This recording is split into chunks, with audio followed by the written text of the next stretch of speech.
Welcome, sleepy traveler.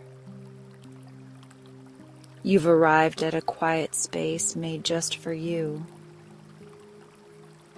My name is Valarie, and I am here to guide you gently into rest, to help ease your mind, soften your body, and drift you toward a peaceful, uninterrupted sleep. Whether your day was long or your thoughts feel a little too loud tonight, let this be your permission to slow down, to breathe, and to simply be. There's nothing more to do now. Just allow my voice to be your guide as we begin this gentle journey toward deep, nourishing rest. If you're new here, subscribe for sleep content like this, and like this video if you find it enjoyable. Let's begin. Take a slow, deep breath in through your nose and exhale gently through your mouth.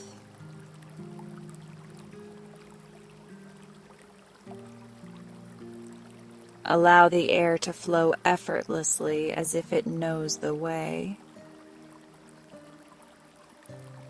Feel the gentle rise and fall of your chest, a quiet rhythm that belongs only to this moment. You are safe here, you are supported, and there is nowhere else you need to be.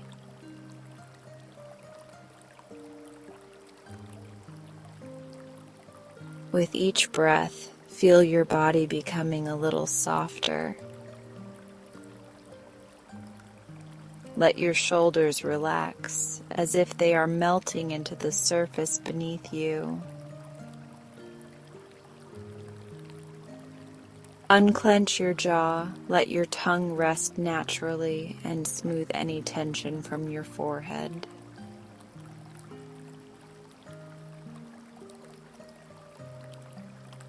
This is your time to release the day.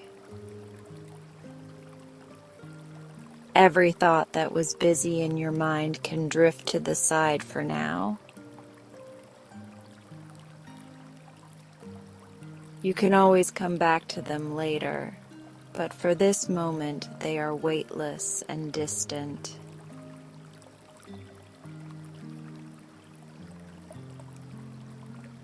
Notice the sensation of your body supported by the bed or the chair or the surface beneath you. It is holding you completely without asking anything in return.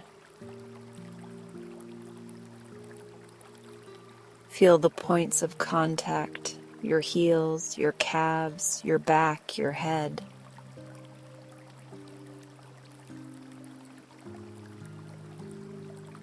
Notice the quiet security of being fully supported.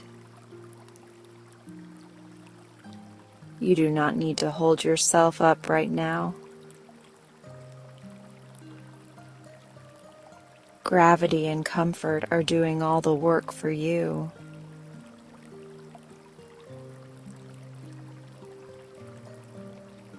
Take another soft, slow breath. Feel the air entering your nose, cool and light.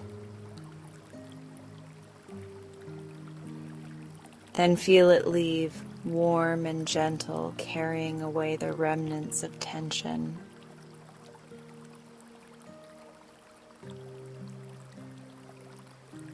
Imagine each exhale sweeping a soft, invisible feather across your body, brushing away the heaviness of the day, the clutter of the mind. Each breath leaves you lighter, quieter, and more at ease.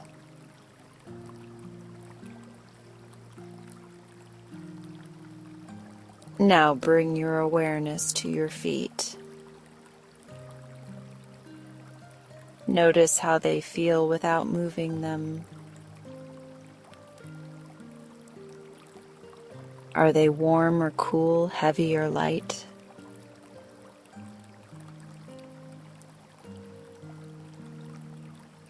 With a deep, slow exhale, allow your feet to relax completely.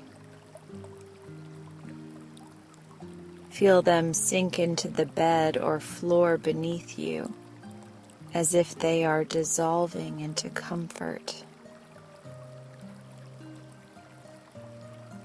Any tiny tension flows out of them and away.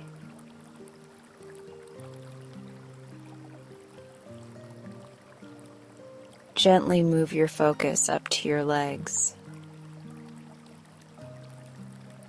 Notice your calves, your knees, your thighs.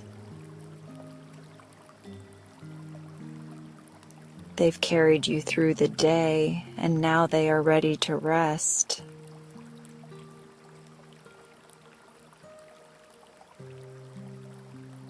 With every breath out, your legs become heavier, like soft sandbags settling into the earth. They are calm, still, and deeply relaxed.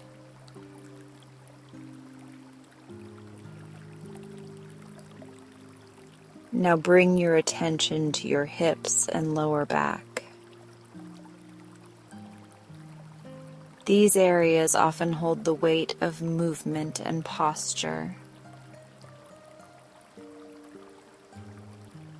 Offer them your kindness now.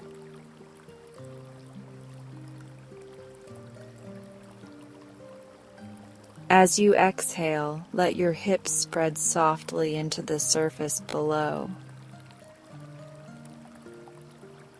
Your lower back unfurls, finding its natural curve of ease.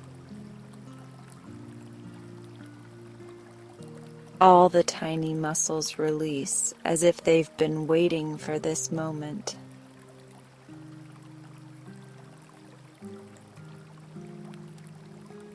Move the awareness to your stomach and chest. Notice the soft rise and fall with each breath. Your body's natural rhythm is calm and effortless.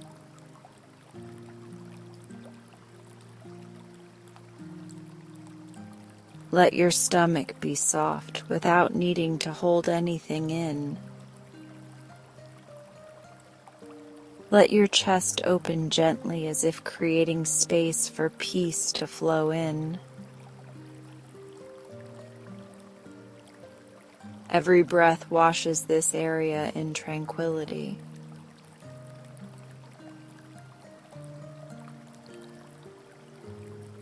Now notice your hands and arms.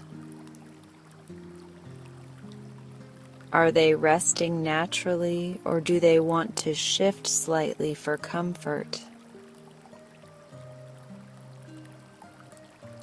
Whatever position feels easy is the right one.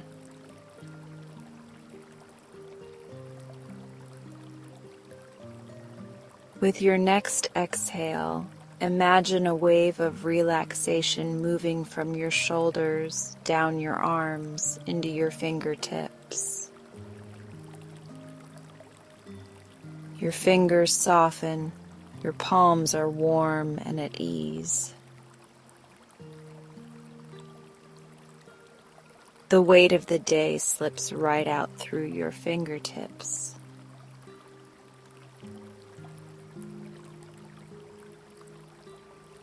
Bring your focus to your neck and shoulders.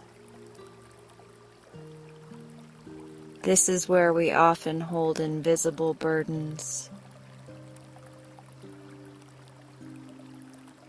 Picture them now as soft clouds that you can simply let drift away.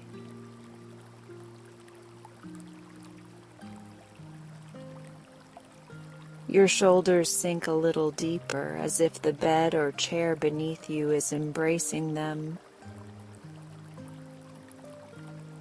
Your neck releases, lengthening naturally. Your throat is soft and open, inviting ease with every breath.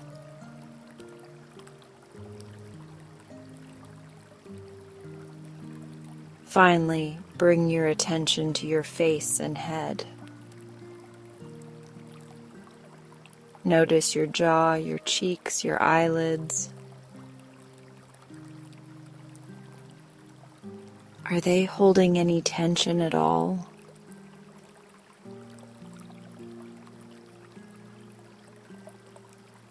Let your eyes grow heavy beneath the lids. Smooth the space between your eyebrows. Feel your scalp relax, as if even your thoughts are leaning back to rest.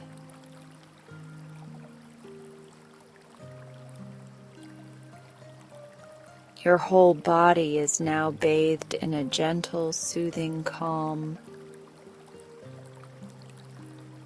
From the tips of your toes to the crown of your head, you are safe and supported. Your breathing is slow and steady, like the rhythm of a calm sea.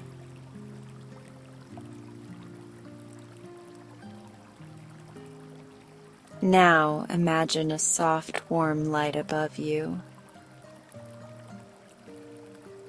It glows like the last golden rays of sunset, soft and nurturing. Slowly it begins to wash over your body.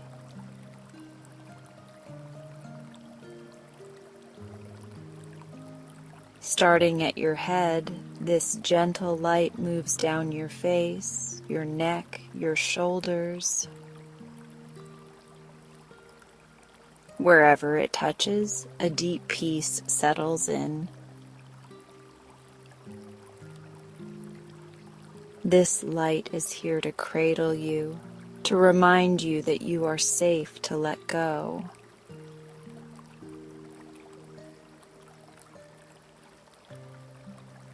The light continues down your arms and chest. Your heart feels lighter, as though a quiet joy is blooming there. Every breath draws in comfort, every exhale releases the day.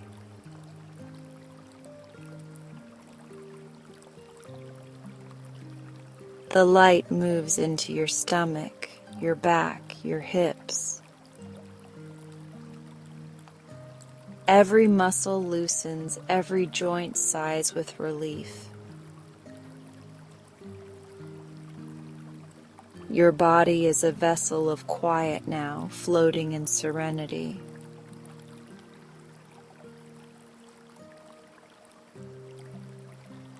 The warm light flows down into your legs, all the way to your toes.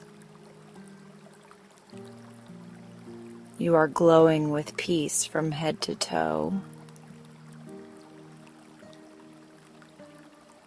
You are safe, you are calm, you are deeply relaxed.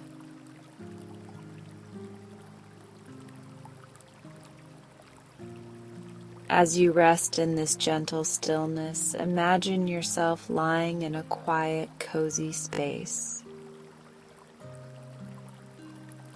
Perhaps a soft meadow beneath a twilight sky, or a quiet nook with a window open to the stars.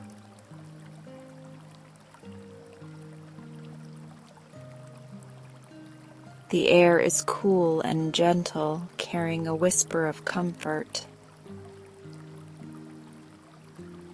The world around you is hushed, as if it too has fallen into a soft slumber.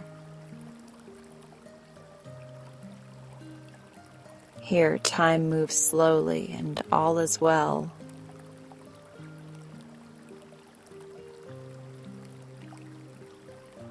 If a thought tries to wander in, greet it like a passing cloud. Watch it drift across the sky of your mind, light and temporary. You don't need to follow it, you can just let it float away.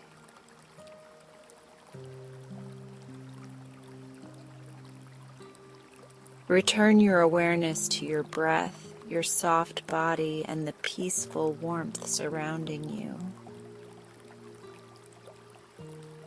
Feel the embrace of the present moment, unhurried and serene. This is your sanctuary, your resting place tonight.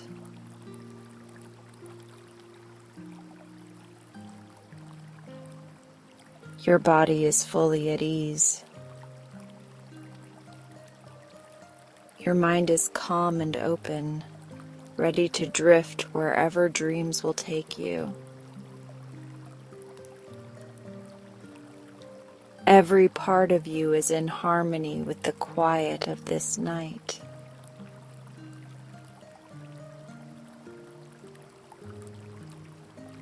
Breathe softly and let your journey into restful sleep begin.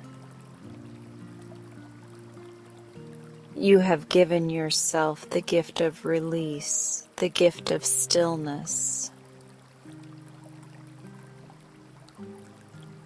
And as you drift further, know that this calm will carry you all night.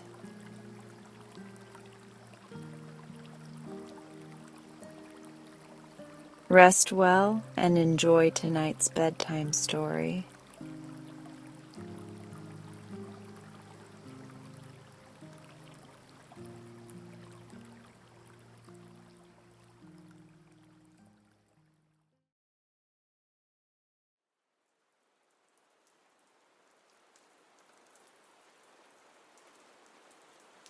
The first note arrived on a wind that smelled like rain and roses, and I almost threw it away with the pizza coupons. I was standing in the doorway of my shop, one hand on the knob, the other cradling the day's mail like a small bouquet of ordinary paper. Dusk had folded itself over the street, the kind of tender gray-blue hour when the world gets quiet enough that I can hear the petals settling back into themselves. My bell rung softly as I leaned toward the mailbox, that old brass thing with a squeaky mouth. Out came bills, a catalog, a flyer advertising a car wash fundraiser, and a slip of paper so narrow I mistook it for a torn receipt. It was rolled tight, like a little scroll for a very small king. Something about its care, the tidy curl of it, the way it had been tucked into the edge as if it could feel at home there, made me brush the dust from it and bring it inside. I put it on the counter between the bucket of ranunculus and the jar of rubber bands, and for a while I forgot it, the way I forget my own lunch when it gets busy. My shop is called Windward. No one in town remembers who named it that. The sign was here before I was, the hand-painted letters faded by summers and snow. I liked the name the first time I saw it because it felt like an instruction. Face what's coming. Meet it halfway. On good days, it also feels like a promise that if I stand here, open, whatever blows through will carry something I can use. I'm 26, and for as long as I can remember, noticing has been my native language. I notice the two tiny brown freckles that sit like quotation marks on Mrs. Reed's left cheek when she buys daisies for her kitchen window. I notice when a lily's pollen stains the edge of a receipt, leaving a gold thumbprint that makes me think of lucky coins. I notice how people reach for flowers, some boldly, some as if the blossoms might startle, and what their hands say when words try to behave. I make a habit of listening when people think they're quiet. It's why I build bouquets like letters I'll never send, each stem a word, each ribbon a breath. That night, after the last customer left, two teenagers giggling over a single peony they pooled their change for, I turned the sign to closed, filled the mop bucket, and forgot the little scroll again until the mop's handle bumped the jar and made the paper roll forward. I dried my hands, uncoiled it carefully. Your flowers make more people smile than you'll ever know. The sentence walked into me like a person, gently but sure, and stood there waiting to be believed. The handwriting looped and leaned like it had practiced cursive under a teacher who still cared about that sort of grace, self-assured but kind. For a moment, a warmth rose in my chest so quickly I thought I might cry, simply because someone in this town had said something so precise and generous, and they had chosen to say it to me. I looked for a signature. There was none. No initial, no playful dash, no identifying flourish. The paper smelled faintly of orange peel. I turned it over and held it to the light as if the air might read it better. Nothing else. I see, I said aloud, though to whom I couldn't say. The mop water sloshed against its blue plastic sides, and I had the strange thought that the note liked being among the ordinary messes of my shop. Clippings, soil dust, scissors with sap on their mouths. I kept the note under the little glass paperweight that holds my invoices, where it glowed like a secret pebble. I told myself it was probably a customer, Mrs. Reed maybe, or one of the teenagers with the peony, or the man who always buys rosemary because it reminds him of home. Still, the next day I checked the mailbox as if it were a tide pool, and the world had decided to start leaving me shells. It wasn't only me. By the end of the week, the notes had threaded themselves through town like the beginning of a song everyone thought only they could hear. Word travel's funny here. Our town has just one main street, with shops that lean together like old friends. Bakery, barber, hardware, thrift, bookshop. And my little windward anchoring its smaller end like a quiet punctuation mark. There's a coffee place where the muffins are never the same shape twice, and a park with a fountain that sometimes glitters like a coin, mostly because the kids throw real ones into it like little arguments with the future. We have a teacher named Mr. Collins, who has worn the same kind of sweater since I was in kindergarten and still carries his bag like it might be full of birds. We have a widower named Leo who wears his wedding ring on a chain and sits on the square's south bench every morning as if the sun is an appointment he never misses. The morning after my note, I went to deliver an arrangement to the elementary school.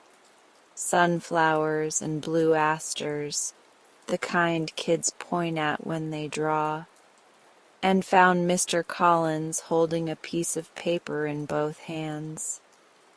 He was smiling the way people smile when they've been seen and didn't expect it. "Ayana," he said in that big, warm voice that always made me want to do my homework even though he's not my teacher anymore. He held out the note. "Found this in my mailbox. I thought it was a thank you card from a parent, but look." I read it. "The children remember the kindness before the lessons." The words dropped straight into that place where the body keeps its truest truths. I could feel in them all the mornings I'd seen him kneel to tie a kid's shoe. All the afternoons he'd lingered near the swing set to listen to a story about a cat that wasn't really about a cat. I knew as clearly as my own name that this was right about him. "Who would write such a thing?" he asked, though he didn't sound suspicious. He sounded like a man who had just discovered there was a new door in his house. "A good ghost?" I said lightly. He laughed. "If so, I hope they keep haunting us." By lunch I heard about Leo too, the widower. He's a gentle presence, like wind moving a curtain. He buys rosemary from me sometimes and tells me that if you crush it between your fingers, you can catch the scent of summer even in January. That afternoon he came into Windward, and I knew before he spoke that he had one of the notes. His eyes had the careful, fragile brightness of someone who has been told a truth they were almost afraid to ask for. "She would want you to sit in the sun today," he read, careful not to let the paper tremble. It was in my coat pocket by the door. Did I put it there? I don't remember putting it there. I don't remember anything but finding it. He looked up at me like I might be able to give him permission to believe the note was real. I reached for a small terracotta pot of thyme and set it on the counter between us, the way I do when something needs to be steadied by another kind of living. "It sounds like her," I said. I didn't know his wife well, but I knew the way he spoke about her, how the love in his voice still wore her shape. He nodded, almost a bow. "It does. She always chased the sun around our house like a cat." He folded the paper back into his pocket as if it were a hinge that might open something else later. "I think I'll go now. Sit in it, just as instructed." "Take the time," I said, pushing the pot toward him. "For your window. She can see it." It felt ridiculous as soon as I said it, but he cradled the pot like a small, laughing thing and thanked me as if I'd handed him a key.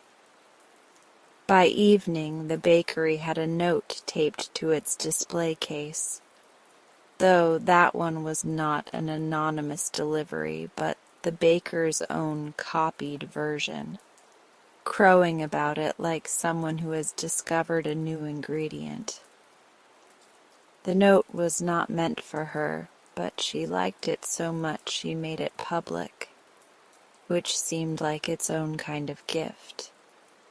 Customers read it, bought too many croissants, and left smiling, as if sugar had become contagious joy. Whoever was sprinkling the town with these words had good aim. The notes were neither generic nor invasive. they were as specific as a bedside whisper. In a few days, I heard about one tucked under the windshield wiper of a nurse's car at the hospital. "You are the first quiet the wounded meet." Another left inside the book drop-off at the library. Some stories only need your hands, not your name. And one found under the doormat of a young mother who answers the phone for the town's tiny dispatch office. "You steady more storms than the weather." Nobody saw anyone leave the notes. Nobody admitted to writing them. The police chief laughed when asked and said he was the last person to suspect kindness of a crime. The teenagers declared the whole thing low-key wholesome, which, translated, is the highest praise a town can hope for. People started checking their pockets on the hour, patting themselves lightly like they'd lost something, like something soft might find them back. I began to think about the hand that had written mine. I couldn't help it. There are different kinds of looping handwriting, careless, baroque, neat as stitches. But this was confident without the need to be fancy. Like the person wielding the pen trusted the words enough to leave them alone once they were on the page. I imagined someone at a kitchen table late at night, a lamp making a puddle of yellow around a stack of cut papers. I imagined a cup with a brown ring on the table, and the scuffed heels of someone who walked everywhere. As I inventoried peonies and kept the cooler at the right humidity and wrapped roses in brown paper, the picture kept drifting into the corner of my attention like a shy animal. Not because I wanted to solve anything, I am not a solver by nature, but because I am good at reading what is not said. And these notes felt like a kind of fluency I wanted to learn. 2 days after my note, a girl came into the shop with a backpack half unzipped and a leaf in her hair. She was maybe 10, maybe 11, that age when every expression lingers a little too long because you're trying them on to see which is yours. She stood near the eucalyptus and breathed like she was hiding inside it.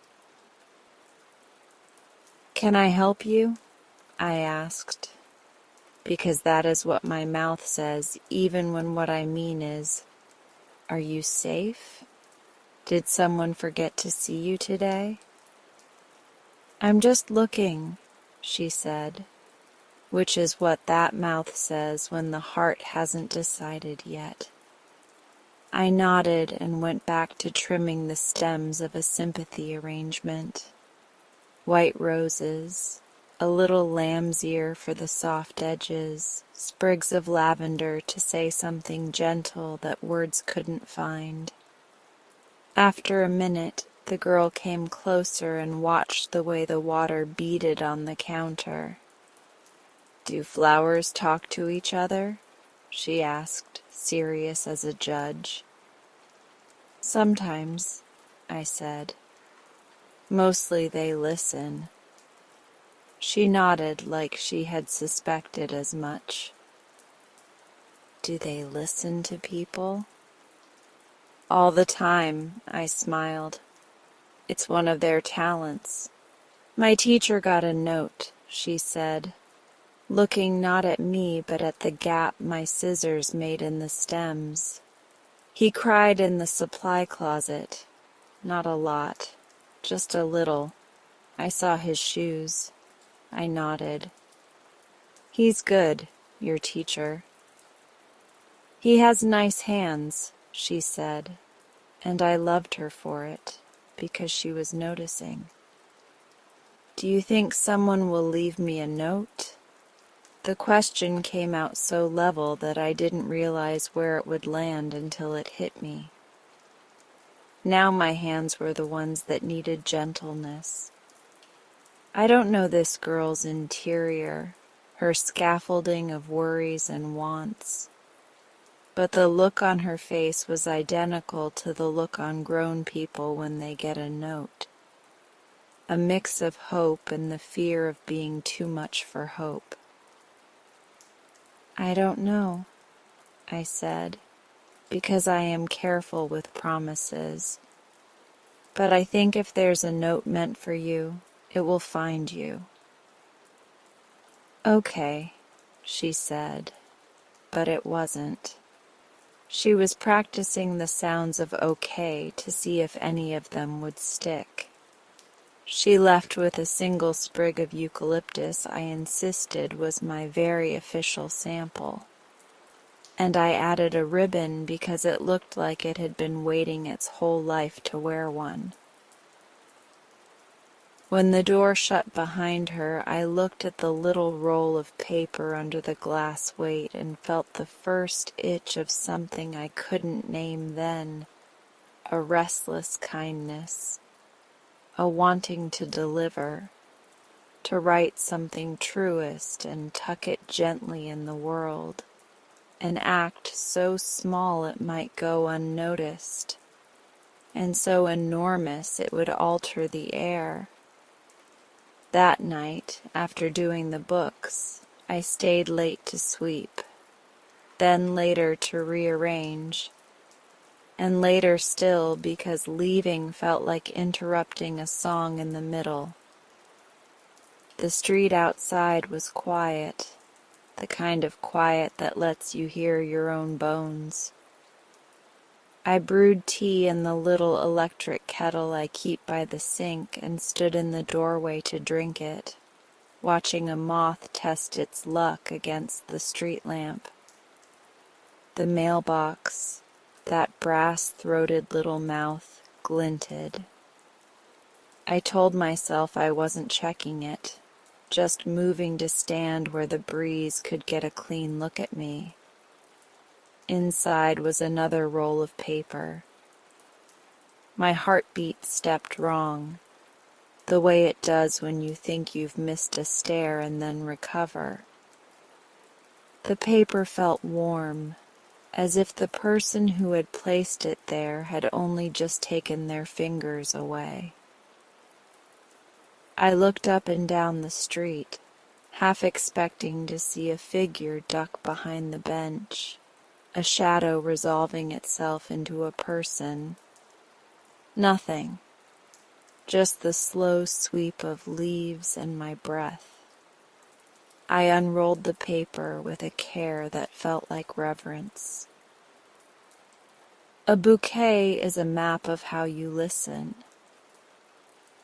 I sat down on the step because my knees had forgotten their job. It wasn't praise, not exactly. It was a mirror, held up at the angle that flatters and reveals at once. I thought of all my afternoons in this shop, of arranging words people don't know how to say into petals they do. I thought of how I had always believed my quiet was a smallness I should be worrying about. And here someone was telling me it was a wayfinding. I don't know how long I sat there, long enough for the tea to decide it was cold. I put the note next to the first one under the glass, and when I turned off the lights, the shop felt companioned by the thought of a person with good penmanship and a purposeful heart, moving through our town like weather. The notes kept coming, not only to me. The hardware store owner found one in the pocket of a jacket he'd hung on a nail years ago. You are the hinge on other people's doors. The librarian discovered hers slipped into a book about lighthouses. You tend a beam in a place without waves. The hairdresser's note was tucked into the wrist brace she uses when her hands ache. You hold the heads of strangers the way a grandmother holds the moon. The more I heard, the more my curiosity grew teeth. Not the sharp kind, but the kind that calls you forward. I began to carry a small notebook in my apron and noted the times the notes appeared. Morning, afternoon, late evening. No pattern. I noted the places. Unlocked pockets and open baskets and under doormats, sometimes taped to things, sometimes folded so thin they could slip into the slot of a coin machine. I never saw a note arrive. I never caught a glimpse of the hand that wrote them. The person was not sloppy or theatrical. They were attentive. They knew where lives accumulated, on entryway tables, in pencil jars, in the crease of a well-used cookbook. At first, I didn't tell anyone I had more than one note. It felt like boasting, the kind that might make the wind change direction. But the little girl with the eucalyptus came back 2 days later. Just as I was setting a row of small glass bottles on the sill so the late sun could pretend to be inside them.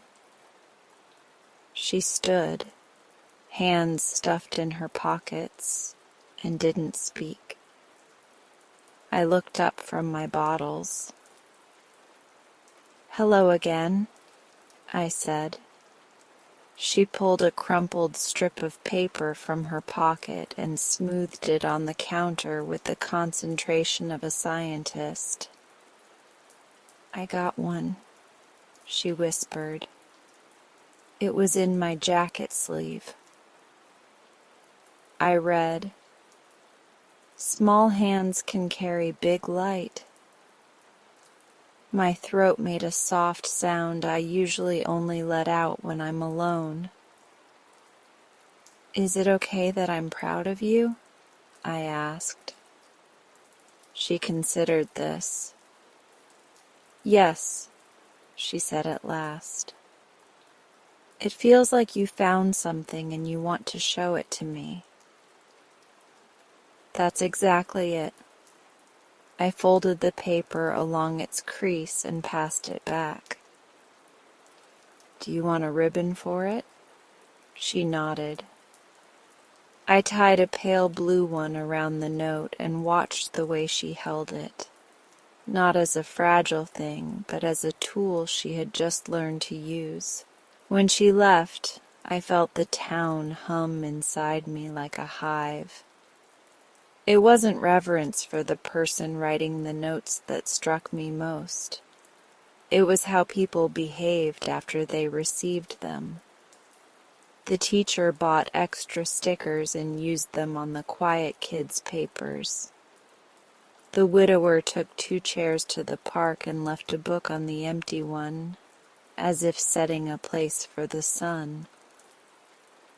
The baker started giving away the lopsided muffins to people who looked like they'd forgotten their breakfast.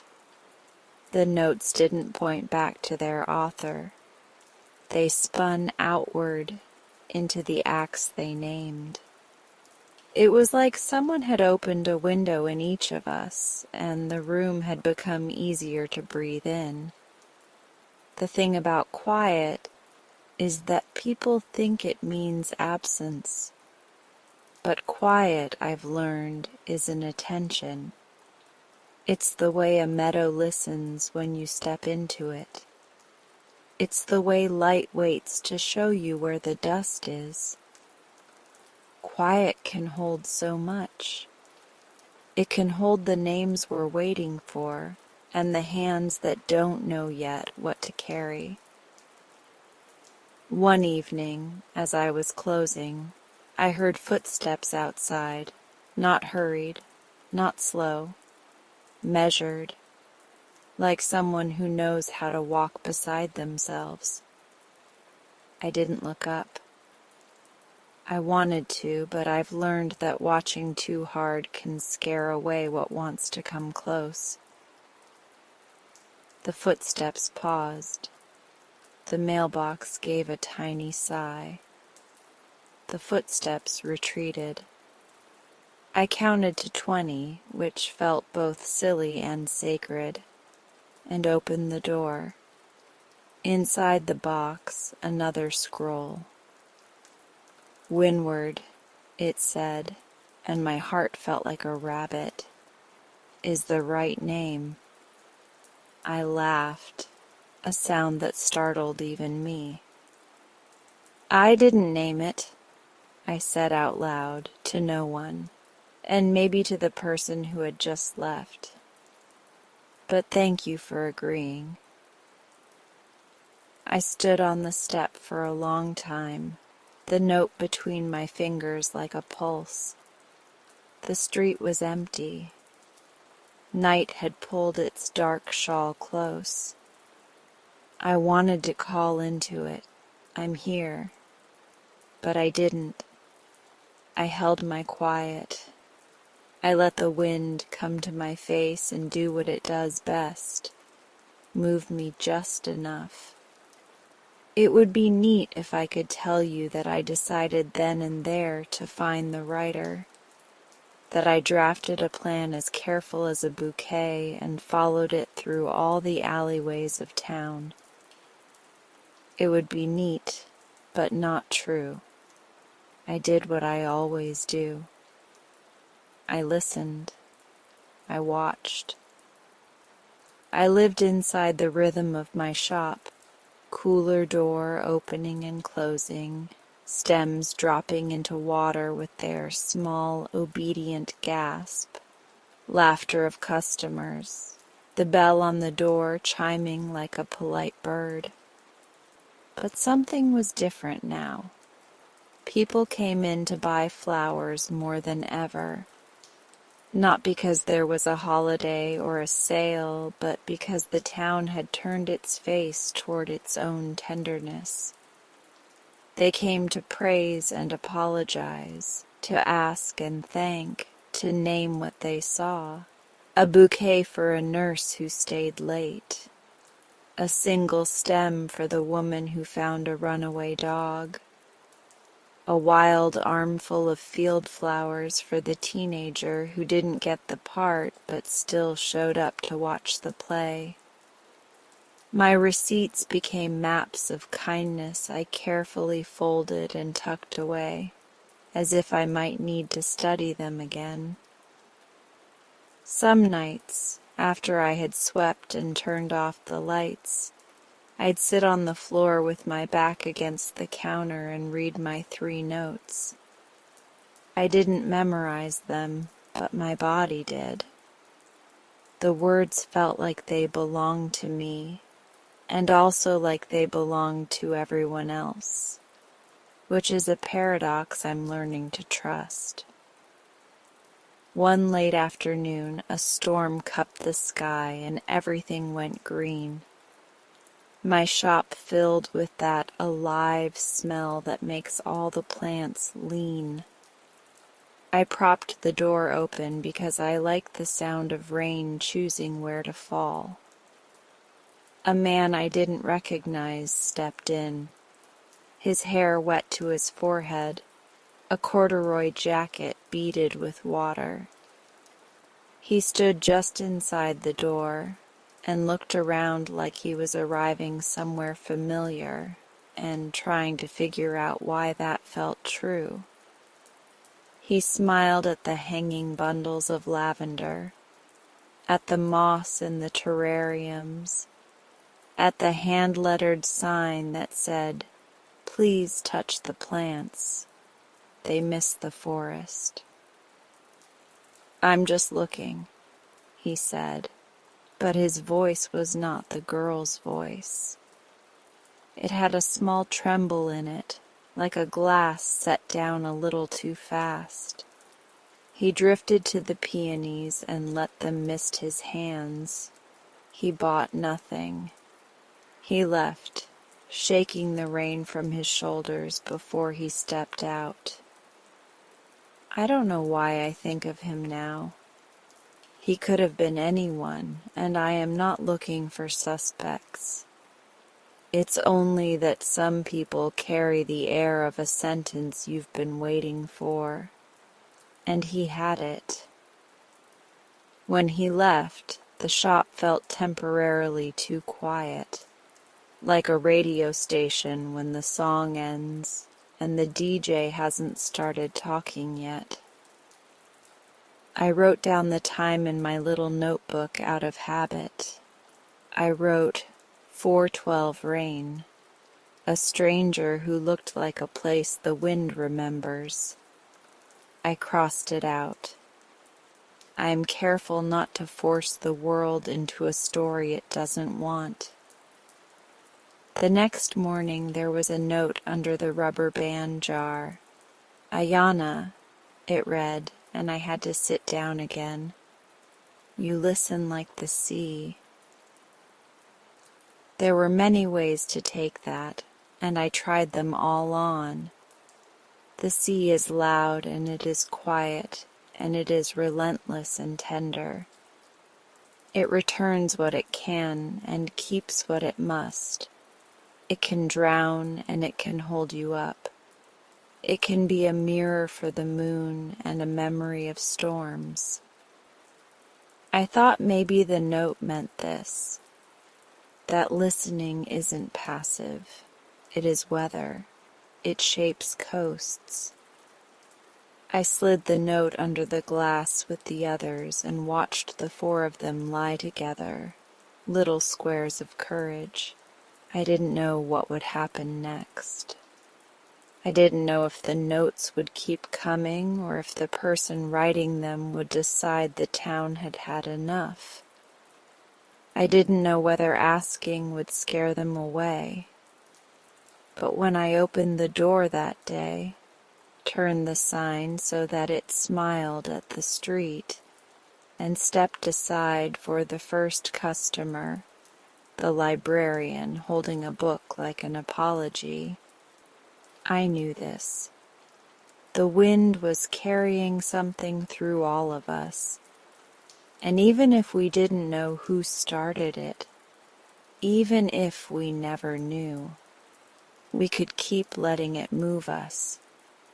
We could become people who say the right words at the right time because we are willing to look long enough to see them. Before I could wish for it, the bell chimed again. The little girl with the eucalyptus came in trailing two friends like kites. "We're here for ribbon," she announced with the new authority of someone who has been told a true thing about herself. "Of course you are," I said. "What color is your light today?" She considered. "Yellow," she decided, which is the color of a sun that keeps its promises. I found the ribbon. I tied it around each of their wrists, one by one, like I was knitting us together. Outside, the fountain in the square glittered. A man in a corduroy jacket paused, then walked on. The wind lifted the ribbon tails and made them speak. And for the first time since the first note arrived, I didn't wonder who was writing them. I just listened, and the listening felt like beginning. They started calling them sparrow notes on a Thursday, the sort of soft in-between day when laundry hangs without quite drying, and the air tastes like something you forgot to name. I didn't coin it. I was in the cafe across from the square, watching the fountain flick its bright coins at the morning, when a teenager with a pink beanie and a glossy braid said to her friend, Did you get one yet? Those little sparrow notes? She said it lightly, like a nickname a town tries on to see if it fits. It did. Sparrow notes. The words fluttered down and made themselves comfortable on the rim of my cup. I understood instantly why the name stuck. The messages were small and quick, nimble and precise, landing where they were needed and leaving no tracks but a soft whir in the chest. You had to be still to notice them.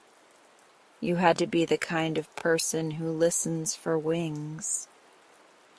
Since the first note in my mailbox that smelled faintly of orange peel, the town had grown a new kind of hush. Not the quiet of fear or coldness, but the attentive quiet of a room just before the bow touches the string. People made more eye contact. Strangers smiled the way people smile when the same song appears on two different radios. In the evenings, I'd see neighbors linger at their mailboxes, letters still sealed in their hands, talking in the easy, sidelong way of people who are discovering a border they never knew could be crossed. On the sidewalk in front of Windward, people stopped to smell the flowers without pretending to themselves that it was by accident.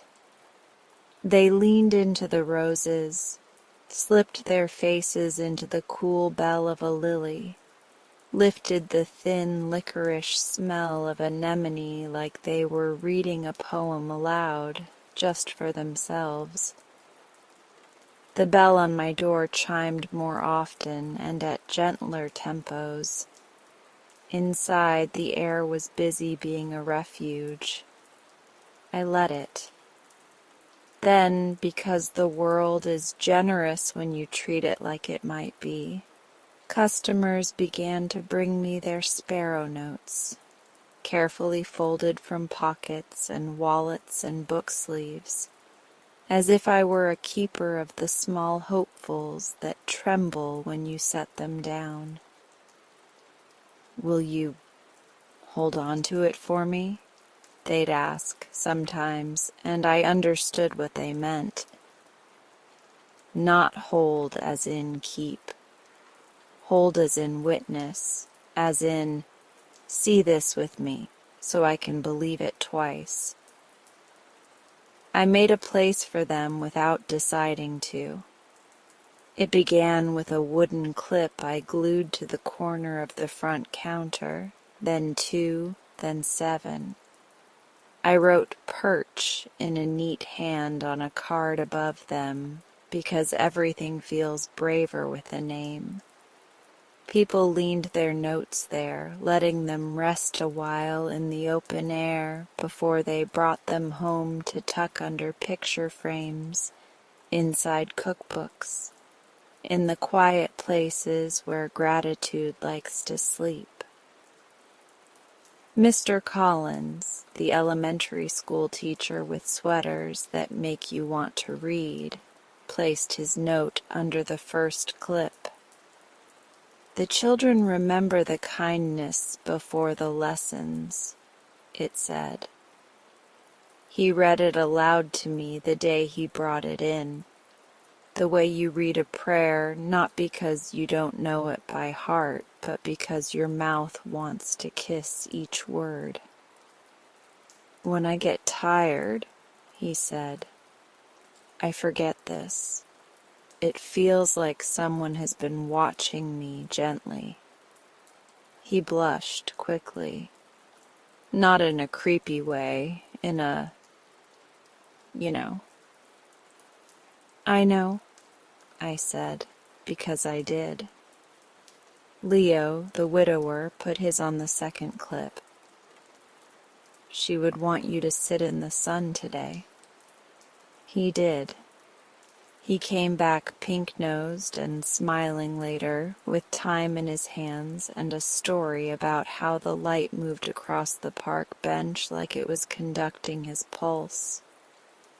He left the pot on my counter while he went to buy a newspaper, just to feel the thrill of returning to it.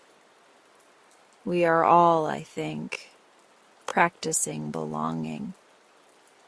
The baker taped a copy of her note to the glass display, even though the note wasn't hers. "The nurse showed me," she said, tapping the words with a floury finger. "You are the first quiet the wounded meet." She kept it there for a week, and I watched customers read it while their eyes softened through the reflection of cinnamon knots and jelly donuts. Donations for the hospital appeared in a pickle jar near the register. "The sparrow is good for business," she joked, but her laugh erupted into something else by the end, something you might water. By the third day of Sparrow, it felt plain and extraordinary. Our town had started to listen, not just to the notes, to each other. You could see it in the way people asked, "How are you?" and waited long enough for the answer to take a breath in the world. The hardware store started keeping a spare stool near the paint chips, like a little chapel where color decisions could be talked through in peace. The barber hung a sign that said, "Stories Welcome," and kept a deck of cards on the shelf below the mirror. I made a habit of placing a small, open book on the windowsill of Windward so the sunlight could lie down in it. Every day, a new page. Every day, a different way for the light to learn our language. Not all the changes were visible. Some of them were as small as the lift in someone's voice when they said, "Actually," and told you the truth. As far as revolutions go, this one traveled in the pocket of your coat and made its demands with a looping, patient hand. Of course, we came up with theories. The first arrived with the morning papers and left with the afternoon gossip, the way good rumors do. A secret club, people said at the cafe. The book club, maybe, because those folks already wielded paper so well.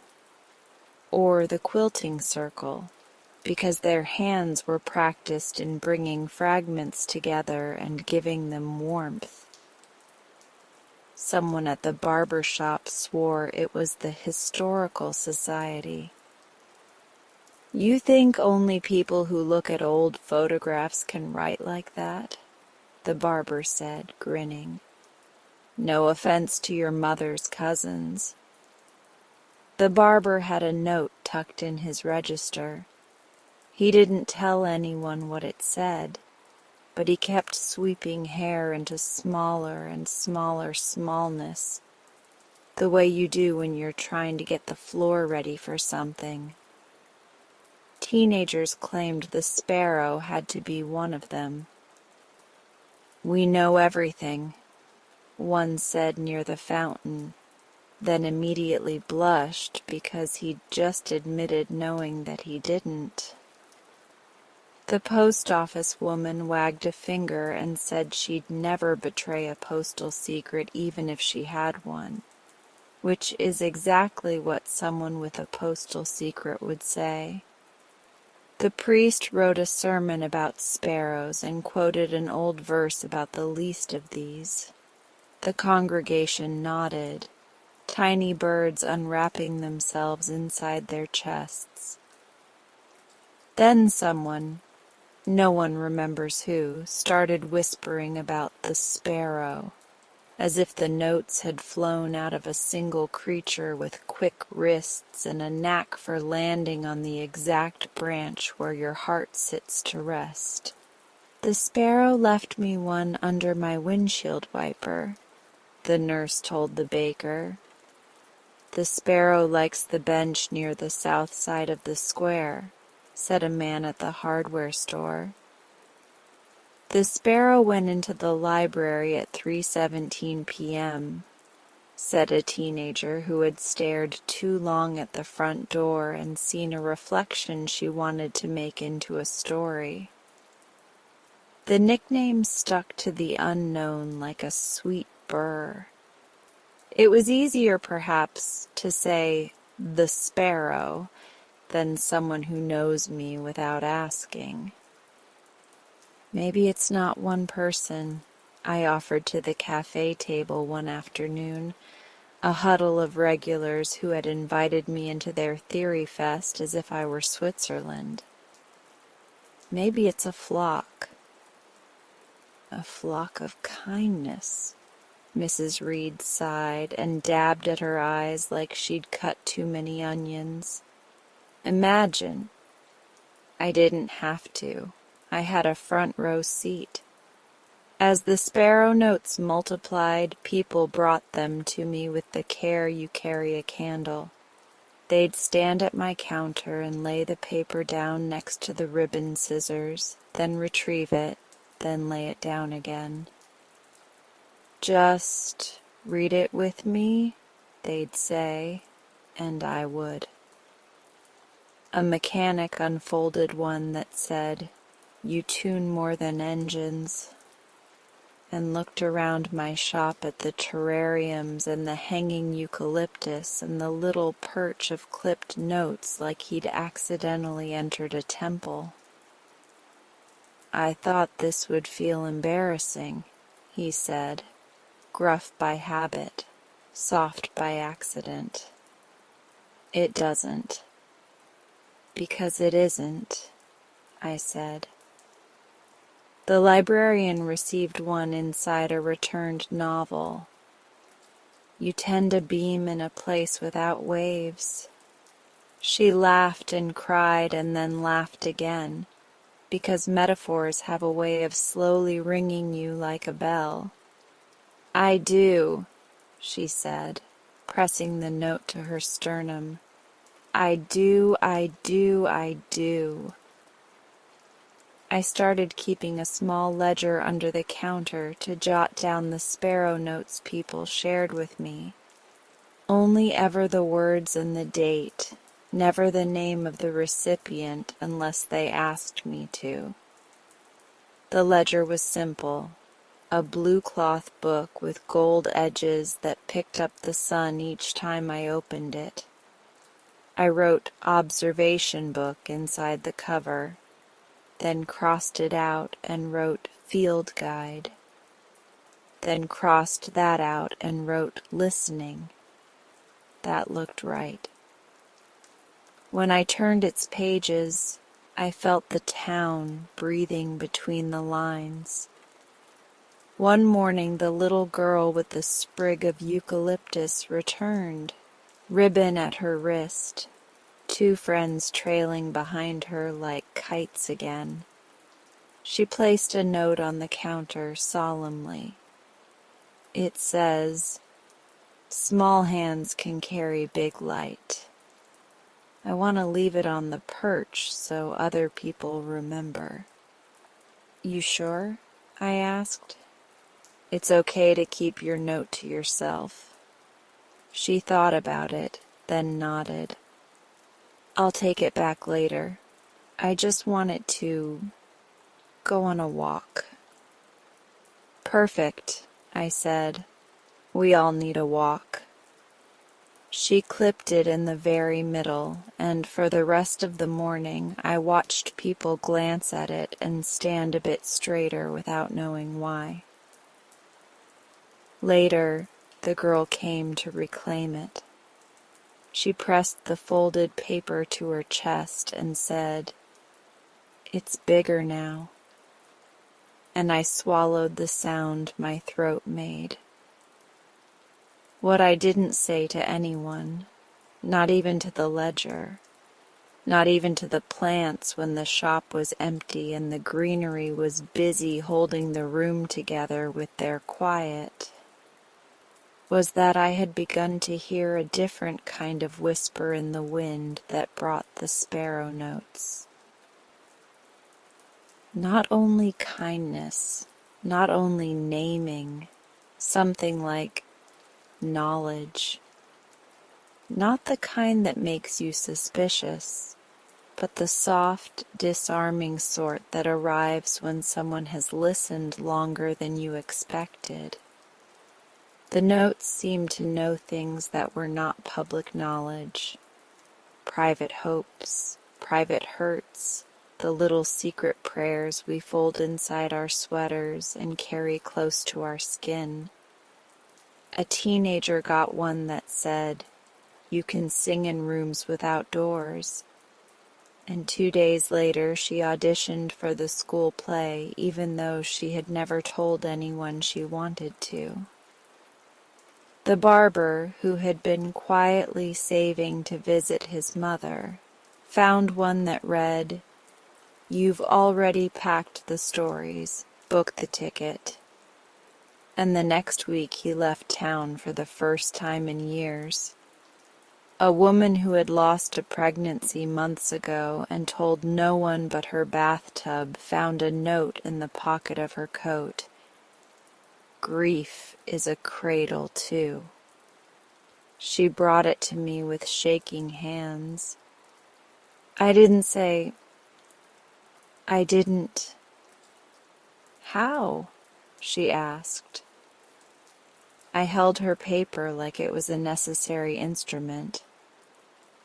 "Sometimes," I said slowly, "people see more than we think they do. Or maybe the sparrow listens to the sound of a person moving through the world and hears where the song goes flat. Or," she whispered, almost daring herself, "there's something else happening." "Maybe there is," I said, and meant every possible thing those words could mean.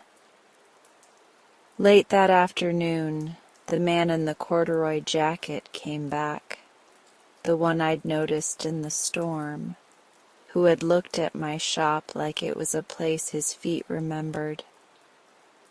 He walked through the door carrying the smell of rain again, though the day was clear.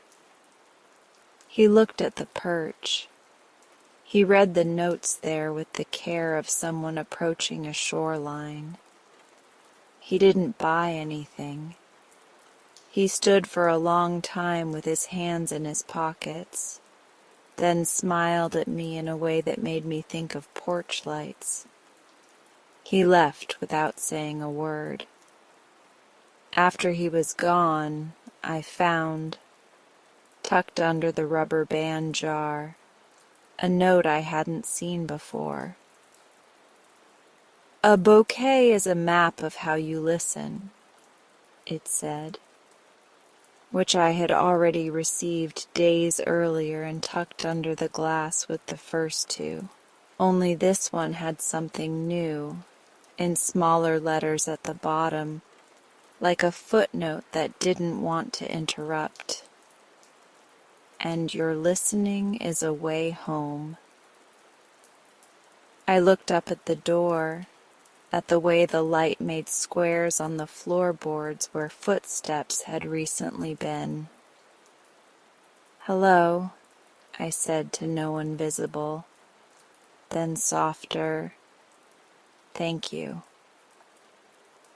At night I started locking the front door and watering the plants with the lights off, letting my memory close around the day while my hands did something that knew how to root me. In that kind of darkness, the street's glow and the occasional passing headlights carved the shop into a different kind of place. A theater or a chapel, or the inside of a seashell held to an ear. It was then one evening that I found a sparrow note in my apron pocket. I didn't feel the drop. I only noticed it when the edge of the paper scratched the back of my hand as I reached for the shears. My breath went thin. I stood very still. The paper warmed under my fingers like a creature. Ayana, it said, my name tucked into the first curve like a hand sliding into a glove. You don't have to choose between roots and wings. The words broke something open that I had not allowed to even name itself out loud. In a drawer in my desk at home, under the socks and the passport I've never used, there is a list I wrote in the sharp, silt-colored month after my mother died. If I ever leave Windward, the list is old enough now that the paper remembers being folded. I have never shown it to anyone. It is made of things like learn botanical illustration and travel where the flowers have other names and let silence hold me without expecting me to fill it. I had compiled it in a fit of survival, and then I had put it back where paper goes to sleep. Life happened. I opened the shop. My days found me. I had not looked at the list in 2 years. How could the sparrow know the argument inside my ribs that I mostly win by pretending not to hear? I tucked the note back into my apron. I didn't add it to the perch, not yet. I watered the geraniums, wiped the counter, tied up a stray vine with gentle twine, and thought about how the sparrow notes had moved from affirmations to invitations. Not orders, never that, but the kind of invitations that make you glance at your calendar and realize you have always had the day free. The next morning, town life glided forward like a skater on a steady pond.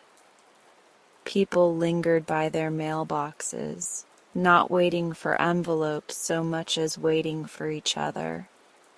A woman in a yellow coat picked up trash around the fountain, humming the way you hum when a song won't leave you alone. The barber taped a Polaroid of his mother to his mirror. The librarian stacked a pile of lighthouses on the end cap near the door and put a tiny paper sparrow on a string above them, letting it bob when the air moved. A little boy came in carrying a plastic dinosaur under his arm and asked for a flower that looked like his grandmother's laugh. I gave him a carnation with ruffled edges the color of apricot, and he told me the dinosaur's name was Captain. "Do sparrows like dinosaurs?" he asked earnestly. "They like anything with a heart," I said. He nodded. "Captain has 2. "Lucky Captain," I said, and he agreed. By noon I had 3 new notes on the perch. "You're allowed to leave the light on for yourself, too," read one. "You write recipes for courage every time you measure flour," read another, which I'm fairly sure belonged to the baker's apprentice, who had started wearing a scarf like someone who had discovered the idea of flair. "Some friendships are made of repairs," read the third, paper thin and trembling at the edges like its owner had folded and unfolded it 15 times before letting me see. "Who is the sparrow?" people asked, as if I had a better chance of knowing because I was the one with the perch and the ledger and the shop that seemed to have been appointed central station for a kindness train we didn't know we were waiting for. I shrugged and smiled and lifted a shoulder like what can one say? It wasn't that I didn't wonder. It was that I did, and my wondering had started to wear a second face. It looked like concern, because if the sparrow notes were seeing private hopes and hurts, if they were pressing their listening ear to the side of our houses and hearing the anxieties we only tell to our dishes and our handwriting, then who were they? And how did they know where to set down? I didn't ask the policeman. I asked the wind. I opened the front door in the late afternoon and leaned against the jamb and let the hours blow across my face like warm cloth. I watched the town go on being itself. The teenagers laughing in clusters that shifted like ink blots. The elderly women walking in pairs, arms looped like stitched seams. The parents pushing strollers, stopping often to inspect the world's small inventory of wonders. A sparrow landed on the top of the stop sign and cocked its head at me as if to say, "Yes? I just want to know if everyone is okay," I said to the bird, which didn't startle because I talked to plants and creatures too often for it to be alarming. That's all I want, that and nothing terrible being done in the name of something so gentle. The sparrow fluttered away like punctuation, leaving the sentence behind. That evening, after I locked up, I walked a long way home. I took the streets that curve like kindness and the alleys that keep secrets dry. The sky was low and lavender. The first porch lights were coming on. I passed Leo sitting on his bench, a second chair set beside him like a steady hello. He had a book in his lap. He lifted it the way you lift a glass to someone you love. I passed the school. In one classroom, Mr. Collins pinned something bright to a bulletin board with both hands, his shoulders the shape of diligence. I passed the library, where the tiny paper sparrow above the lighthouses nodded in a draft that came from no obvious door. When I reached my street, I glanced up at my apartment window. It looked back at me with the quiet of a person who has learned not to demand the whole story at once. At home, I did the small and necessary things. Fed the basil plant on the sill, straightened the stack of mail, opened the drawer with the socks and the passport and the old list that had slept, mouse-still, for 2 years. "If I ever leave windward," the top line said. My handwriting looked like a person I used to be, which is both an ache and a comfort. I let the list breathe on my lap while I sat on the floor. I touched each dream the way you touch the name on a gravestone, with reverence and a readiness to remember. "Roots and wings," I said out loud, just to hear the words in my room. Maybe both? There was a sound at the door then, a shuffle, not a knock. I froze, not with fear, but with the sudden alertness of someone who has been watched over kindly and is ready to believe in more. I opened the door onto the hallway. Nothing. Only the old runner rug and the quiet smell of building heat turning itself off for the night. But when I looked down, there it was. A narrow roll of paper on the floor just inside my threshold, like a little tide had slipped it across. I unrolled it with my left hand, the right one steadying itself against the door frame. "You are allowed to outgrow your hiding places," it said. I shut the door carefully and leaned my forehead against it until my breathing found me again. There was delight there, of course, and astonishment and the good ache of being accurately named.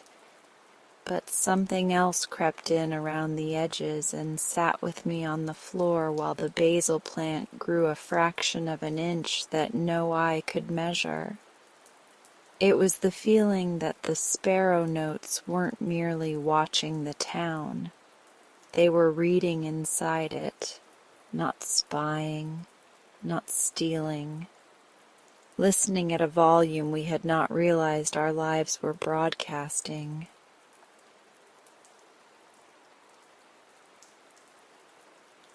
The next morning, I brought the new note to the shop and didn't put it on the perch.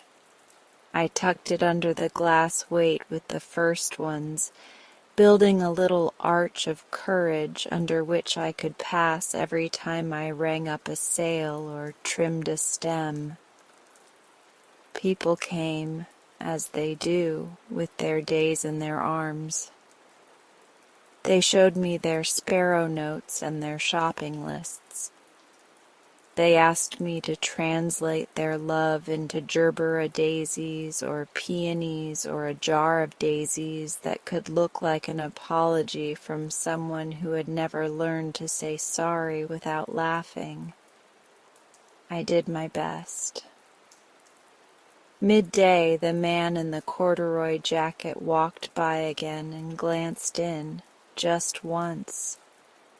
Our eyes almost met in the glass. He kept going. I watched the back of his shoulders. The orange peel scent rose in the air, or maybe I invented it. I shook my head and berated softly the part of me that wants to solve what might be better as a mystery. But I wrote his time down in the ledger anyway. I have always been a student of patterns. By evening, a rumor had bloomed that the sparrow notes were part of a secret society called the Good Club, which made me laugh so hard I nearly dropped a vase.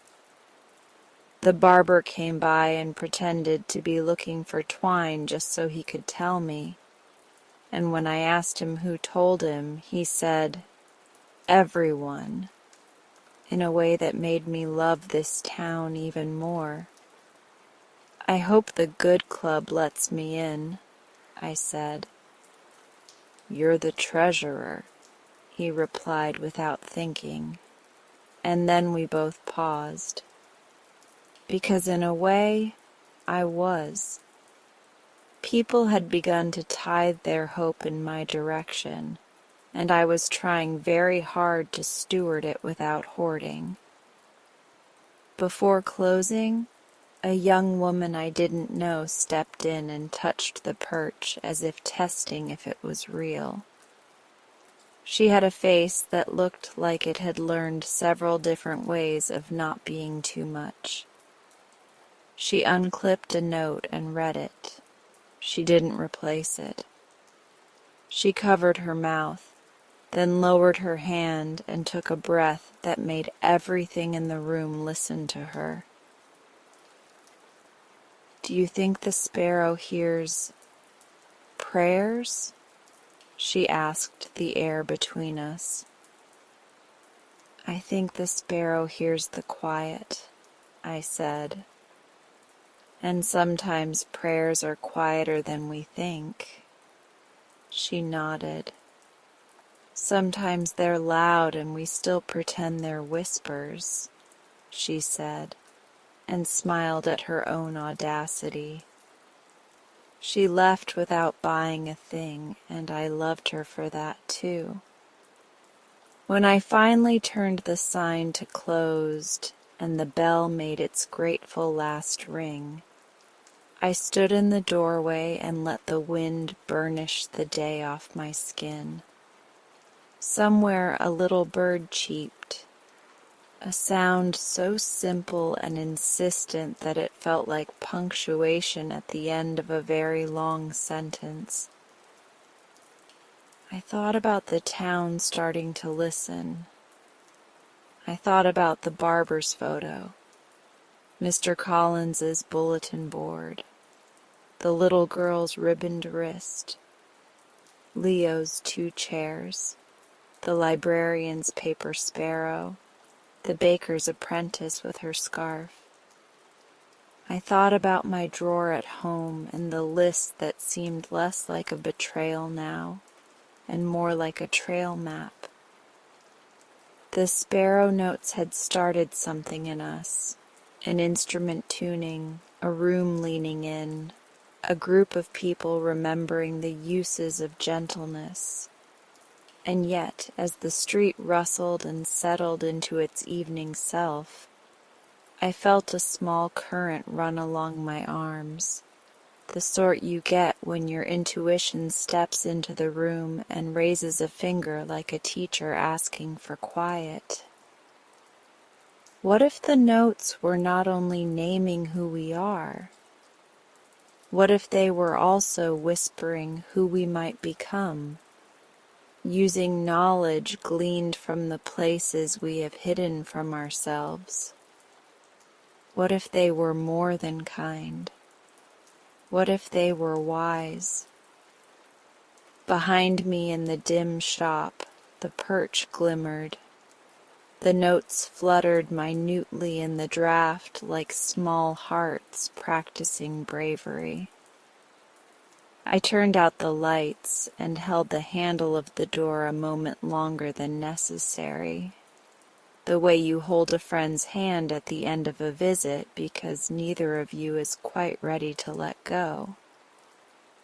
Then I stepped into the night, carrying my keys, my ledger, my questions, and the thought that a sparrow can see the ground and the sky at once and does not apologize for it. The town, it seemed, had started to listen, and I, with my hands in the flowers and my name folded into a note in my pocket, began to wonder what else, in the quiet, was listening back. The note found me the way rain finds the seam in a roof, quietly, inevitably, as if it had always known where I was soft. It was tucked into the ribbon drawer at windward, slid between the spools like it wanted to learn all our colors before it spoke. I wasn't looking for anything but a length of pale green for a sympathy vase when my finger brushed paper. I remember the way the shop was breathing then. Cooler door sighing, soft radio static between songs, the eucalyptus letting its clean sweetness into the late afternoon. I pulled the slip free and my name rose up to meet me, the first curve of the A like a hand I recognized. You can plant roots here. It's safe to stay. I had to sit down. I didn't think about it. My knees found the stool behind the counter the way migrating birds find summer. A hum started in the base of my throat, a small animal noise I only let out when I'm certain no one needs me to be anything but honest. It wasn't the kindness that undid me.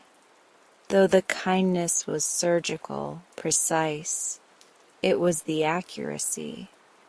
The sparrow, whoever they were, had threaded a needle straight through the tender place I pretend is armor. I moved to Willowmere 3 years ago with a suitcase that smelled faintly of oranges and a plant I overwatered because I couldn't bear more loss.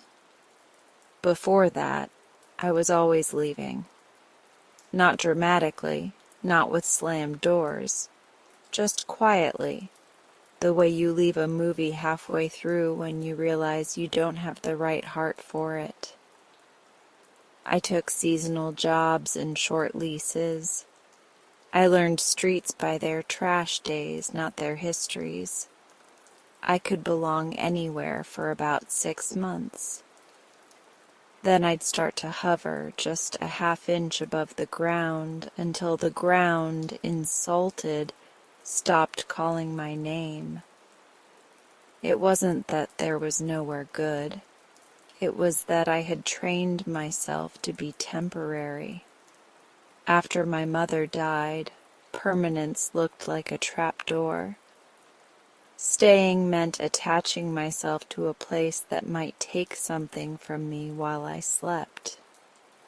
It's hard to explain to people who grew up with houses that knew their bicycles by weight, but drifting felt like a life jacket. If I didn't stay, nothing could go missing.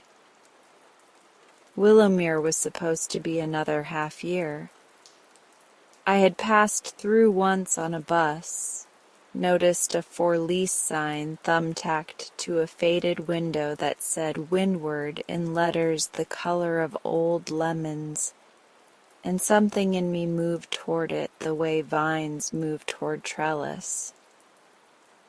I told myself I could get the fix-it out of my system, paint, scrub, call a plumber named Walt who tells jokes about pipes. And then I could sell the dream to someone with steadier knees. Instead, I learned the names of the creek's moods and how the square smells like popcorn when the theater runs old movies on Fridays. I learned that in Willowmere, people claim benches the way some people claim star constellations. I learned that Windward makes the exact sound of my breath when I unlock it at dawn. And still, some part of me stayed packed. You can plant roots here. It's safe to stay. I read the sentence until my eyes stopped being eyes and became water. The note seemed to know not only where my wound was, but how I covered it, how I filled my days with ribbon and rosemary, listening to other people's hearts like moving furniture in a room, grateful to be busy. I never told anyone the other story, that I kept my passport where I could hear it in the night, as if it might thrum like a moth against glass. "Okay," I whispered, to the note, to the drawer, to the plant on the sill that prefers morning light. Okay. The sparrow notes had named a lot of people. They'd told the barber to book his ticket, the librarian she tended a beam, the widower to sit in the sun. But this was different. It wasn't only naming, it was permission. Permission somehow felt more dangerous than praise. It asked me to act. It made staying feel less like an accident and more like a vow. I tucked the note under the glass with the first ones. The pebble that said, "My flowers made people smile." The mirror that said my bouquets were maps of listening. And the whisper I kept close as a pulse. You don't have to choose between roots and wings. Together they made an arch I could walk through each time I lifted my hand to tie a bow. I did not put this one on the perch. I was not ready to let it look at anyone else. The world went on being itself, which is to say it changed. In Willowmere, the sparrow notes had taught people to carry a small pause around with them, the way you carry a mint or a lucky coin. I watched neighbors lean longer at their mailboxes, watched a teenager pick up a dropped glove that wasn't hers, and wait for the owner as if her time were elastic. The barber taped a postcard from his mother above the mirror. Mr. Collins wore a ridiculous tie with planets on it and said, "I wanted to be brave for the fourth graders." The baker started labeling the lopsided muffins Artist's Choice and sold them out by noon. And me? I drifted toward dusk. It happened like this. The afternoon stretched, then thinned. I could feel in my skin the way the light was going to lay itself down over the square, the way the creek would take the day like a letter and carry it just out of reach. I thought about the note's voice. You can plant roots here. I thought about the years I had slept with a bag near the door, just in case, when the only case I was preparing for was my own fear. I thought about how the sparrow notes had begun to know not just what we said, but what we meant. A feeling rose in me like a tide, not suspicion, not even curiosity, resolve, not to unmask, to understand the weather. At 5, I flipped the sign to closed. I watered the window geraniums. I washed a vase with a crack that hasn't decided yet whether it wants to be honest. I slid the ledger into my apron pocket because numbers, I find, can steady you when your heart is being very loud. Then I locked the door and became someone I don't recognize. Someone who leaves the neatness of her counter and goes out into the blue hour to watch mailboxes like a detective. They are ordinary mouths, mailboxes, brass and tin and paint that holds a town's fingerprints. But at dusk they look like instruments. I walked slow, the way you walk when you want the street to forget about you. Nobody notices a florist at dusk. We belong to mornings and ribboned words. I tucked my scarf in, pulled my hair under my cap, and learned the rhythm of standing still without looking like I was waiting for anything. I chose the south side of the square first, because the benches there see the park from another angle, and Leo has been haunting that stretch like a kind ghost. He wasn't there tonight. A young couple sat under the street lamp instead, not touching, their laughter in synchrony like crickets. I watched the row of mailboxes in front of the brownstones. Nothing. A dog sniffed the world and agreed with it. The light did that thing where it turns every window into a painter and every curtain into a stage. Half an hour. Then the first flicker. A movement, quick, bird-like, down Maple, near the laundromat. I didn't move toward it. I told myself this was about listening, not catching. I learned early that if you chase a thing meant to be gentle, you teach it to run. So I did the strangest, hardest thing. I stayed. I let the flicker be a flicker and let the street draw me forward at its own pace. I made a circuit. The baker's window breathed sugar. The barber's lights were off. His postcard glittered above the mirror in the street's reflected stars. The hardware store's last customer fumbled with a bag of screws and waved when he noticed me. I waved back like we had both been caught in kindness. I drifted on, feeling a fool and an instrument at once. On the third evening of my dusk practice, I saw it again, a shape at the edge of itself, something too small to be a grown person, too sure to be a cat. The movement was a dart and a stillness, like the street had coughed up a child and then swallowed her back down. This time, I moved, not running, not calling, my feet soft, my breath a lake.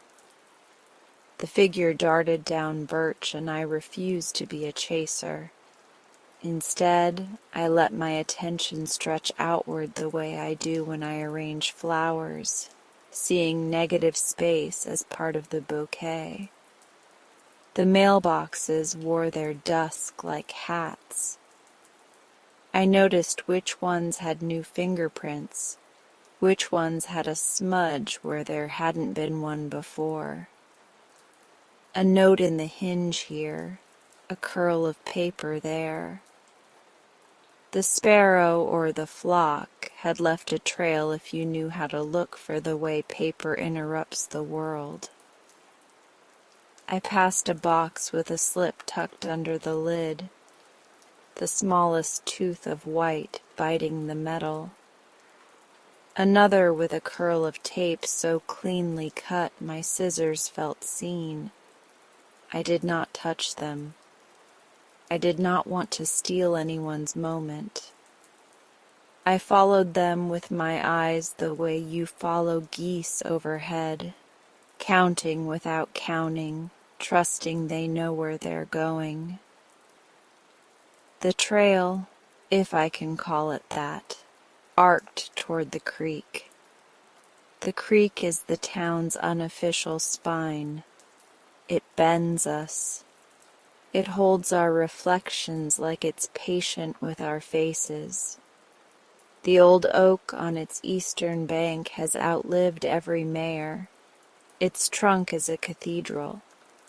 Children dare each other to touch it, and then they hang their daring on the lowest branch like lanterns. I have cut branches nearby and apologized in a whisper for the theft, even as I swore it was in the service of love.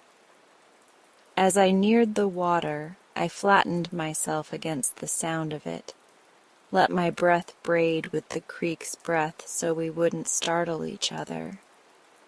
The light was a blue so soft it could have been a memory. And there, near the oak's roots, the place where the ground becomes a hand, something glinted, a feather under a rock, not a staged thing, not a drama, a small gray-brown feather tucked as careful as a crust in a lunchbox. It pinned a fresh slip of paper to the earth, the way you pin a note to a corkboard when you don't trust the air to carry it. I looked around. No one. Only the polite scurry of a squirrel who had things to hoard and the creek rolling its syllables over and over until they were round. I crouched. The feather was delicate, not showy, sparrow-colored, if colors can be named by the thing that wears them best. The rock was smooth, the size of a closed fist, river languaged. I lifted it. The slip beneath was new. I could feel it in the way the paper still had a spine. I thought absurdly of bread just out of the oven. I unrolled it and the world tipped.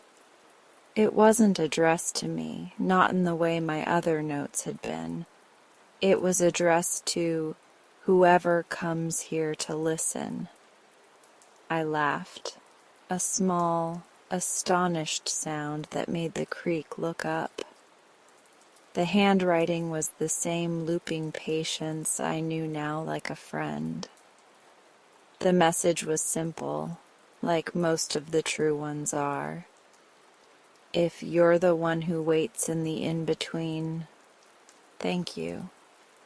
Some things only bloom in dusk.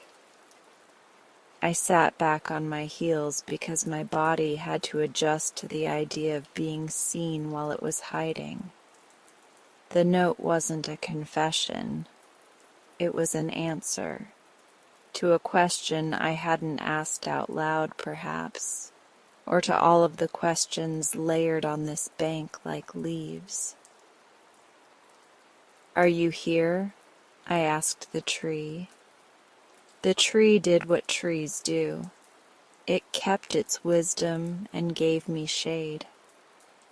I looked at the feather in my palm and remembered the flicker of movement. Childlike, I'd thought. Quick.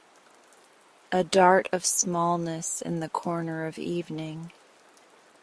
It could have been a child, yes. Willowmere is full of children with knees like questions.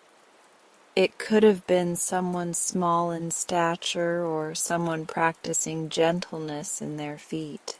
It could have been the man in the corduroy jacket bent into the shape of a smaller life, though the thought made me smile at my own eagerness to turn everything toward a suspect I had no reason to hold. I tucked the feather into my pocket.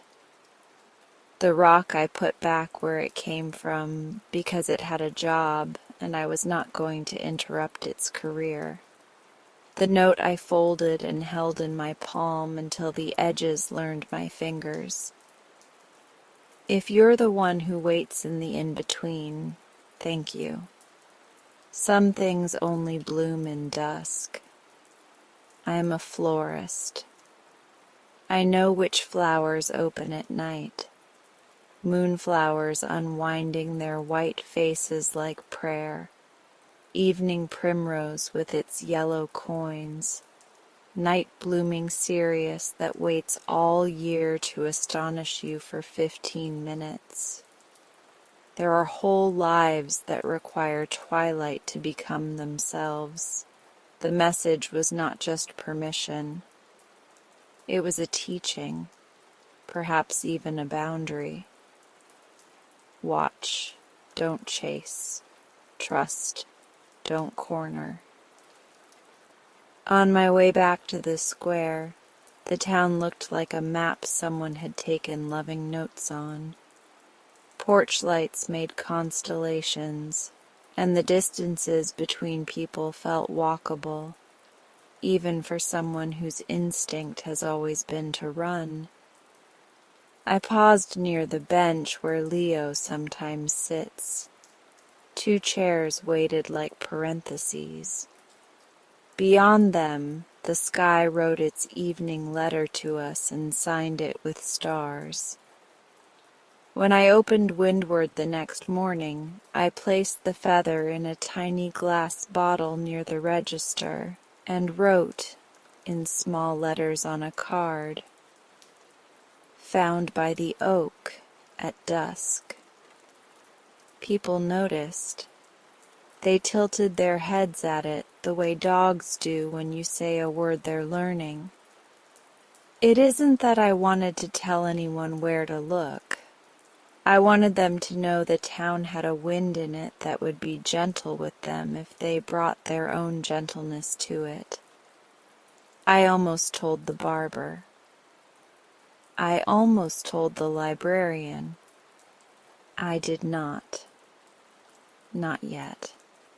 Not because I wanted to keep the sparrow to myself, I don't. Sparrows belong to no one.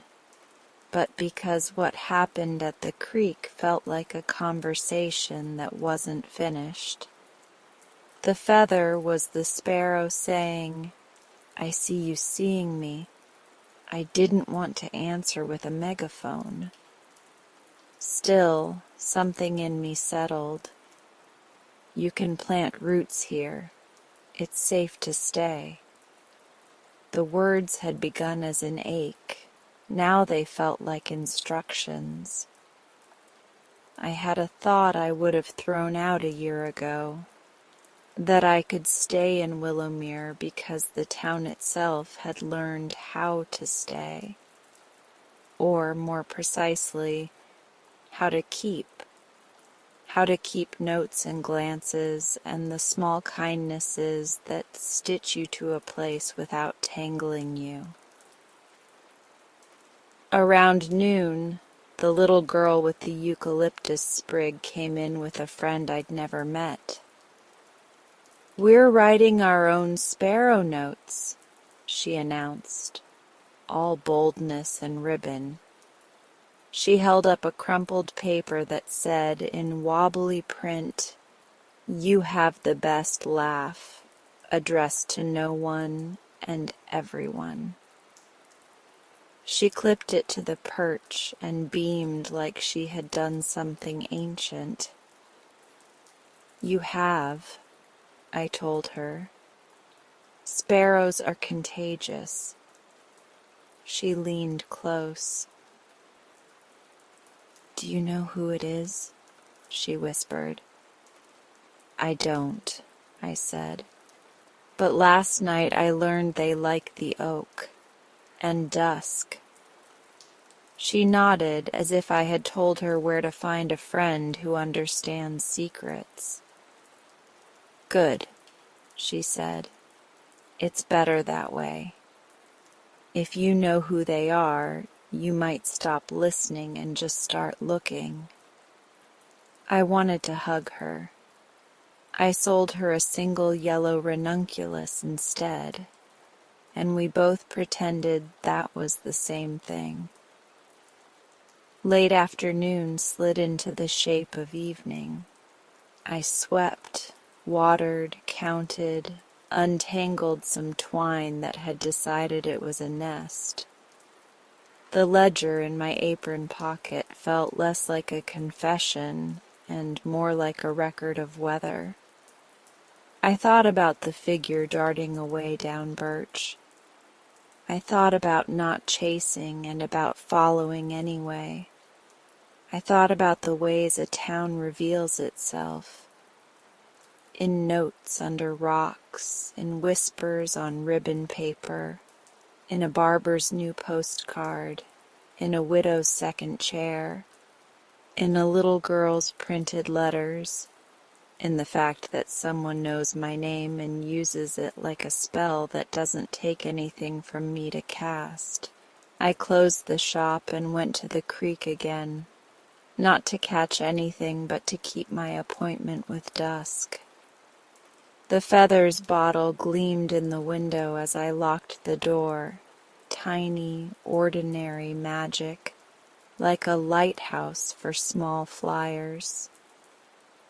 When I reached the oak, the air had that damp silk feeling it gets just before the frogs decide to practice their choir. I circled the trunk. No rock with a note tonight. But there was the feeling, how do I explain it, that the place itself had been recently listened to. Like the air had muscle memory of someone leaning their head near the roots and waiting for an answer. "Thank you," I said to no person in particular, "for staying gentle." Something rustled in the understory. I didn't turn. I don't know why. I think I wanted whoever or whatever it was to have their exit without the burden of my wonder on their back. It sounded for a second like a child, quick, light. It also sounded like every creature that knows how to live near water without scaring it. When I finally did glance over my shoulder, all I saw was a flick of gray-brown and the end of a sleeve. Childlike. Not necessarily a child. On the walk home, I realized what the sparrow notes had done, maybe more than anything else. They had given Willowmere practice in restraint. In an eager world, we were learning to receive without grabbing, to be named without naming back, to be grateful without demanding proof. It made me think I could live here after all, because I could trust the town with my tenderness, and it would not insist on turning it into a spectacle. At my apartment, I took the list from the sock drawer and laid it on the table. If I ever leave Windward. The words looked like a spell written by a girl who didn't yet know that staying is also a journey. I took a pen and, without crossing anything out, I wrote underneath, "If I ever stay." Then I wrote, "Learn the names of all the sparrows by their songs.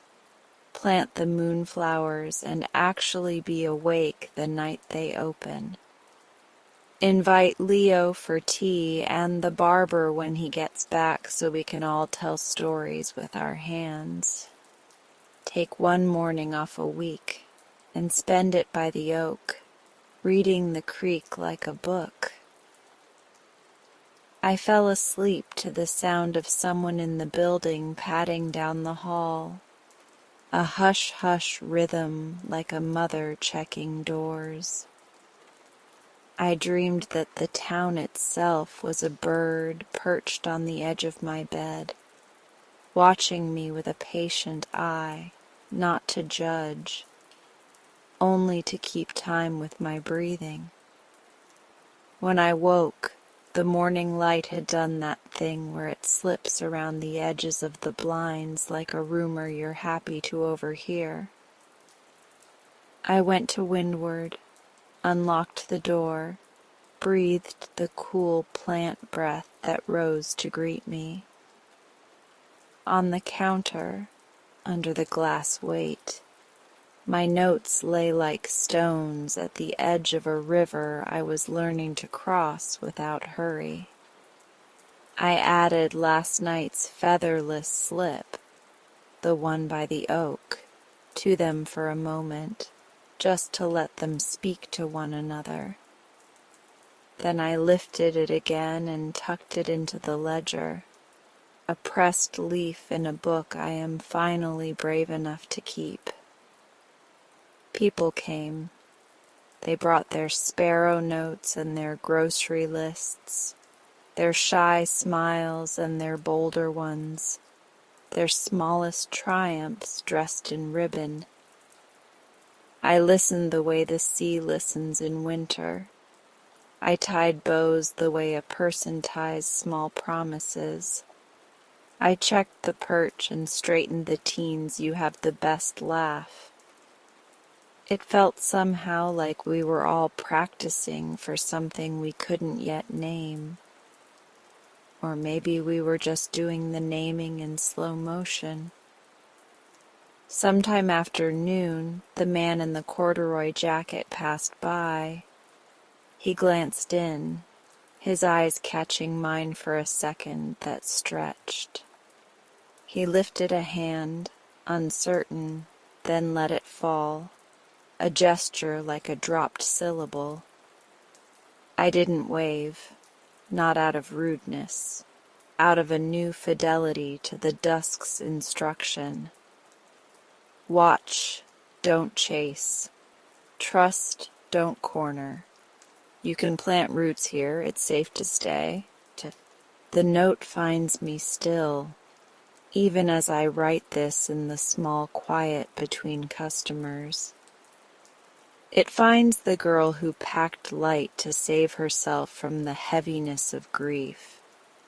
It finds the woman who chose a town that thinks dusk is a language and creek water is a chorus, and oak roots are a place where the world keeps its memory. It finds my hands, which smell like rosemary and ribbon glue and the clean sweetness of eucalyptus. It finds the part of me that waits in the in-between, and it thanks her. Tonight I will go to the oak again with a thermos of tea and no questions.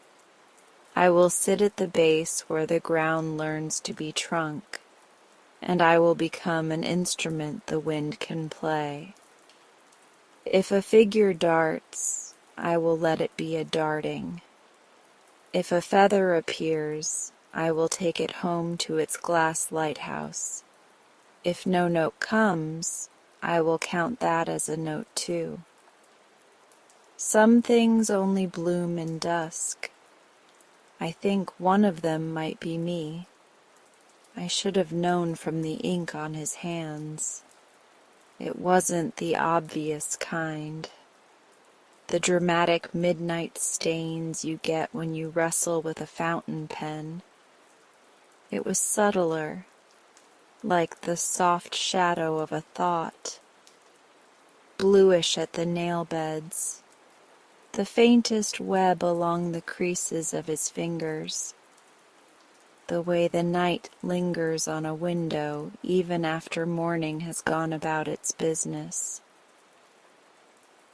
He was standing outside the closed stationery shop, the one with the sun-faded display of notebooks and a single brass nib in a velvet bed, when I saw him really for the first time. I knew the shop, of course. Everybody does, in the way a town knows its own closed doors. Harlan Stationers, the gold paint said, cracked but proud. It had slept since the pandemic, since we all learned to count 6 feet like a hymn and wave through glass like aquarium visitors. I'd passed it 100 times, on my way to the bakery with a rosemary sprig tucked behind my ear, carrying a box of Cosmos to the cafe, coming home in the blue stretch of evening, ribbon scissors heavy in my apron. I had not thought about who lived above it. He wore corduroy, so that mystery solved. I felt a little ridiculous for having made one stranger's jacket into a suspect. His was the real old kind, a brown that used to be called tobacco in catalogs and is now just brown again because we have learned better. He had a knit cap low over his ears, and his shoulders were those of a man who has spent a lifetime hunching over something that required his full attention: a bench, a desk, the delicate engine of letters. When he turned toward the street, the light caught on the fine blue map of veins at his temples. He lifted a paper bag in a little salute. I realized it was me he had been waiting for. "Ayana," he said, and my name sounded like it had been dipped in water before it was set gently in my hands. "Do you have a minute for an old man who has too many?" I felt the feather in the bottle on Windward's sill without looking. I felt the notes under the glass weight, the ledger in my apron pocket, the way the oak by the creek has taught my lungs to widen at dusk. I felt something like fear, No, not fear. The edge of a map where the sea monsters used to be. I do, I said. He nodded like I had passed an exam I didn't know I was taking, then gestured to the narrow door beside the shuttered display. The bell above it gave a respectful little ring, the kind made of a sound you only get with metal that has lived a while. We climbed. The stairwell smelled like linseed oil and dust and the stubborn cheer of paper that refuses to age. The walls were lined with frames, not filled. Mats waiting, the way a stage waits after the curtains close. His apartment was a ship in port. That was my first thought.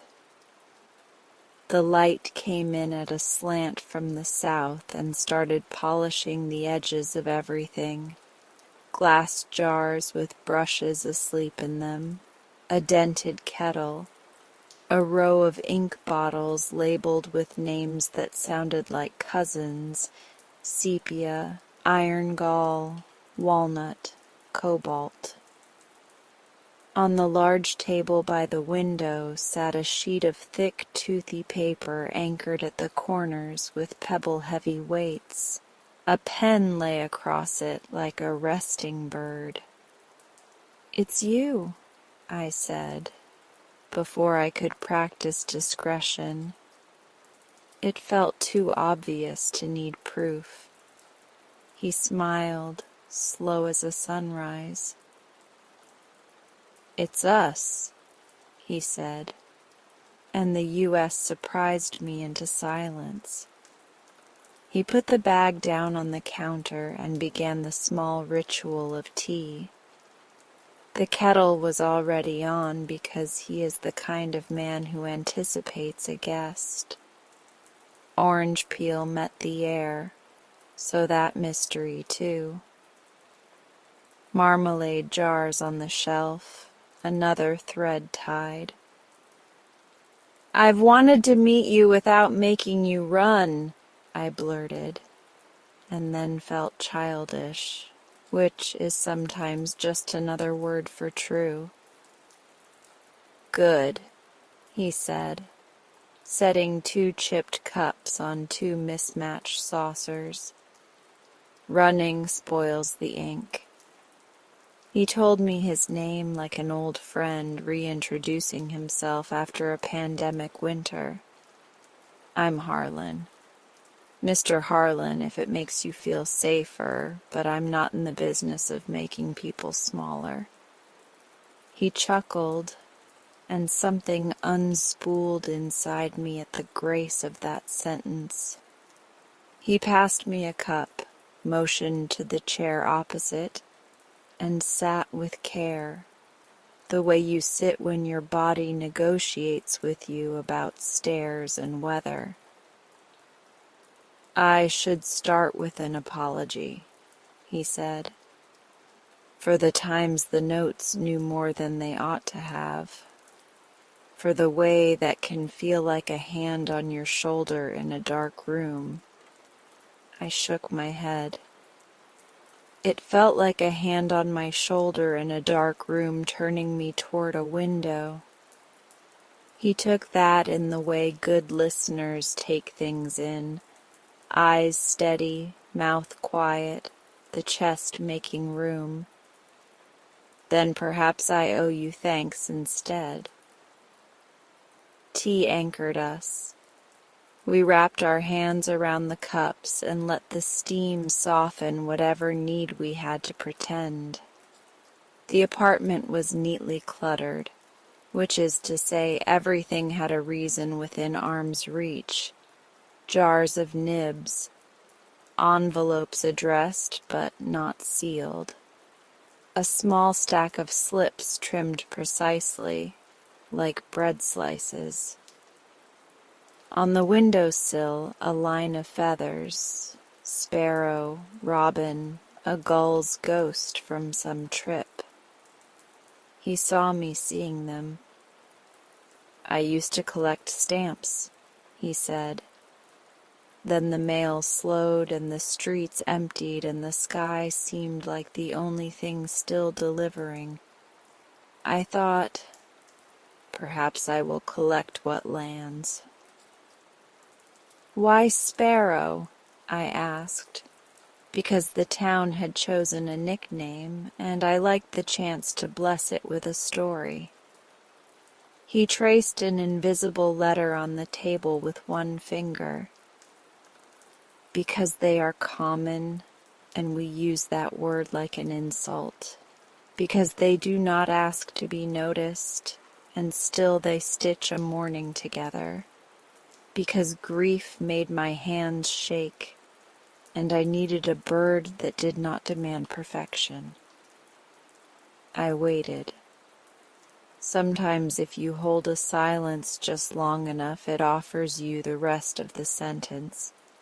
He gave it to me. My Ruth died the spring the world shut its doors, he said simply.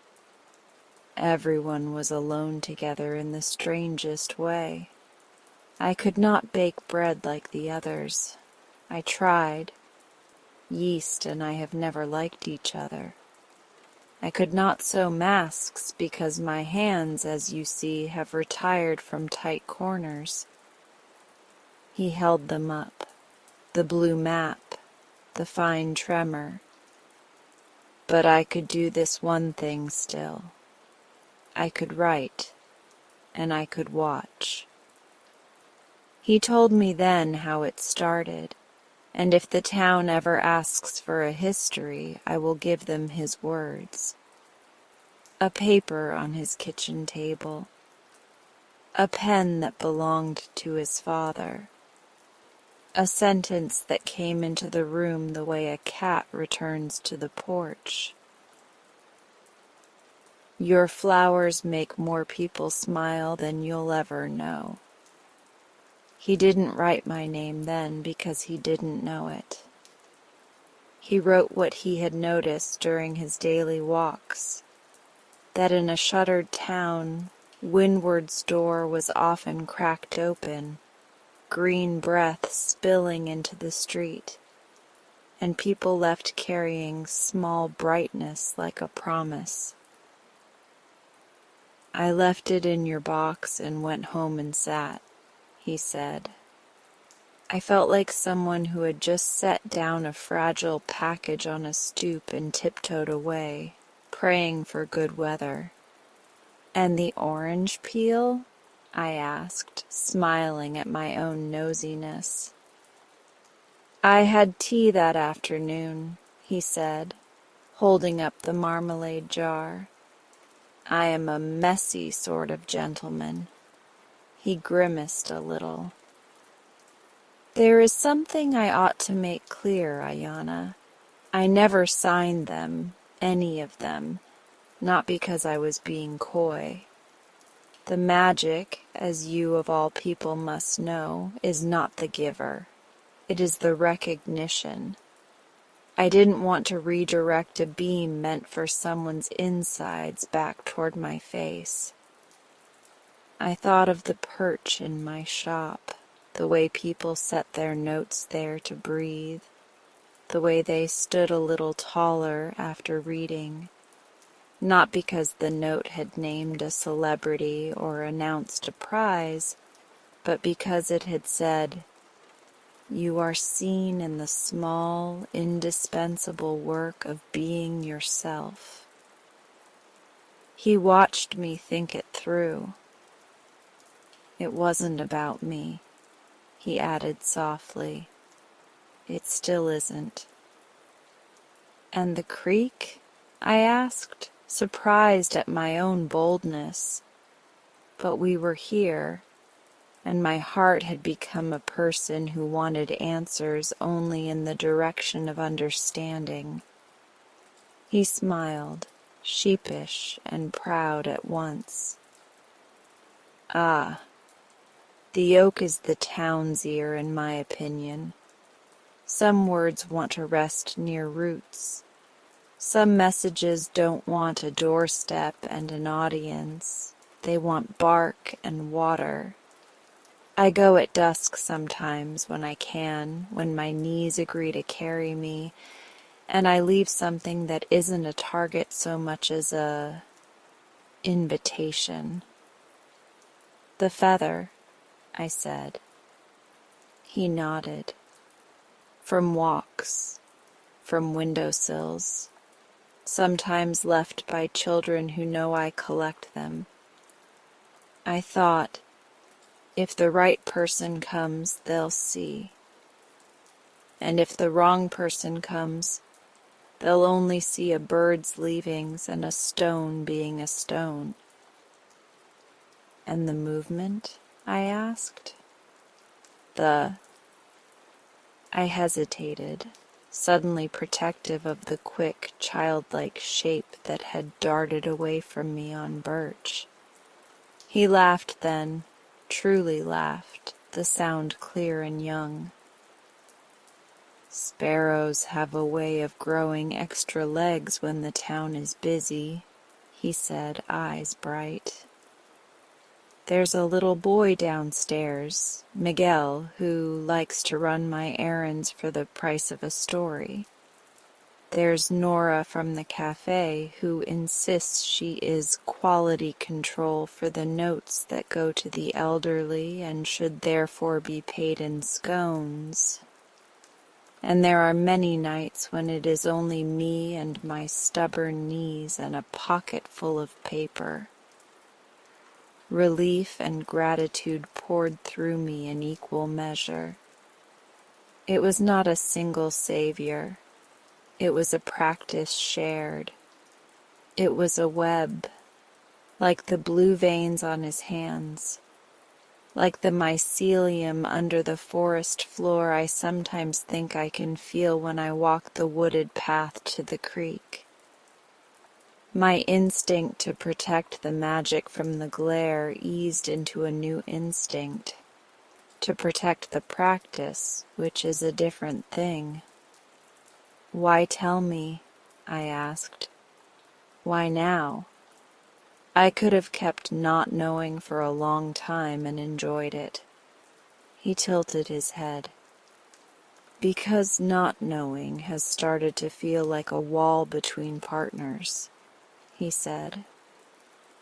Because your perch tells me you are already keeping a small archive of our kindnesses. Because I watched you undo your scarf on cold days to tie ribbon for other people's courage. And it seemed to me you might be the sort of person who can listen for what someone needs to hear without making it about your own echo. I stared down at my tea, which had gone to that lukewarm place where flavor becomes memory. I don't want to ruin it, I said, and the it carried more weight than paper should reasonably hold. You can't, he said, if you keep it tender. He stood, slow and careful, and crossed to the table by the window. He gestured to the chair beside it. Sit, he said, if you'd like to, or don't. It is an invitation, not a fence. I sat. My hands found themselves folded, which is what they do when my heart is a little louder than the rest of me. He placed a blank slip in front of us. It was a bit thicker than the ones we had seen taped to bakery cases and tucked into library books.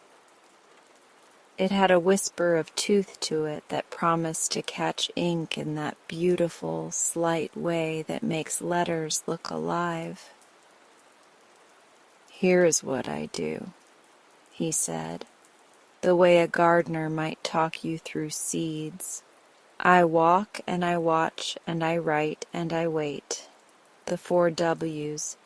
It makes me feel like a school teacher, and I never was. I listen for the sentence that is small enough to be carried and strong enough to build a step. Do you picture the person as you write? I asked. He thought. Sometimes I write to the shape of a person, not the face. The shape of a grief, the shape of a hope. Sometimes I write to the town like a mother writes to all her children at once. Dinner, 5 o'clock, and trusts the right ones to show. He dipped the pen. The nib kissed the rim of the bottle to shake off extra ink, the way a chef shakes the pan to make a sauce cling. He looked at me not to assess, but to confirm presence. "Would you write with me?" he asked. "If the thought makes you feel like a bird about to land, you can say no. I will not clip you." I found myself nodding before I found words. He turned the blank toward me as if the paper were a door he was holding open. "Then tell me," he said. "What have you heard today, down there among the stems?"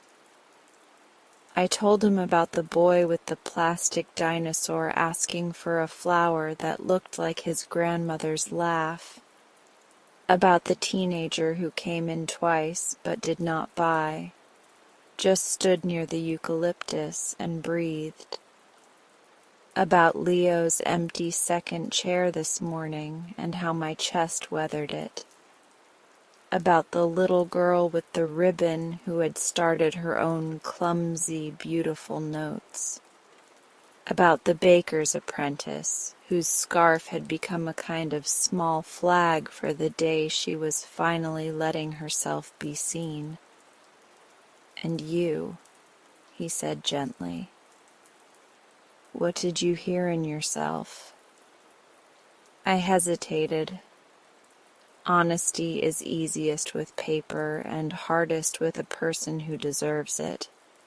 But I had already walked into this room. "I heard that staying can be a doing," I said, "not a failing to leave. That a seed in a packet is not a promise until the ground says yes." His whole face lit. "There," he said softly, like a fisherman murmuring to a flash of silver. He guided the nib to the slip and held it poised. "Say it with me," he said, and before I knew I had breath to do it, the words came out of both our mouths in unison, as if they were a chord we had tuned to the same note. "Every garden starts with one seed." He set the nib down on the top line and began the E with a flourish so modest it felt like breathing. The letters unfurled with the patience of a vine on a trellis, his hand steady until it wasn't, mine reaching to support without making the line mine. At one point the nib caught on the tooth and made the tiniest quiver.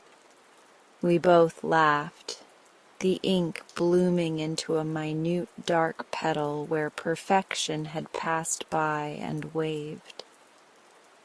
"There," he said when it was finished, setting the pen in its resting place like a small animal returned to its nest. "Who do you think needs this?" He didn't look at me as he asked it. He looked at the town through the window, as if it were a room in which he could spot a shadow and know which lamp to turn on. "The teenager," I said, "the one who breathes near the eucalyptus. She lingers by the community garden sign but doesn't write her name." He nodded. "Then tuck this under the sign. use a rock that feels like a yes. We didn't seal it, because the best notes breathe a little before they go. He blew gently across the ink, and the letters shone, then settled. Outside, a pair of actual sparrows flittered along the gutter, doing the business of the world with no concern for the drama we had given their name. We sat in a companionable quiet I've only ever had with plants and with people who love plants. After a while he spoke again, voice even gentler, if such a thing was possible.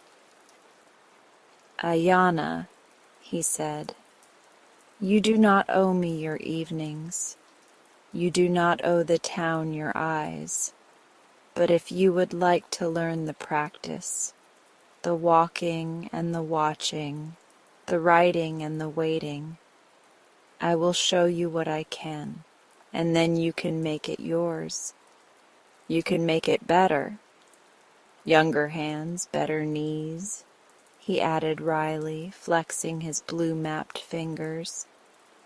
"The sparrow does not need to be an old man's hobby. It can be a flock." Something in me stood up at attention then, a part of myself I had not named because naming things makes them real.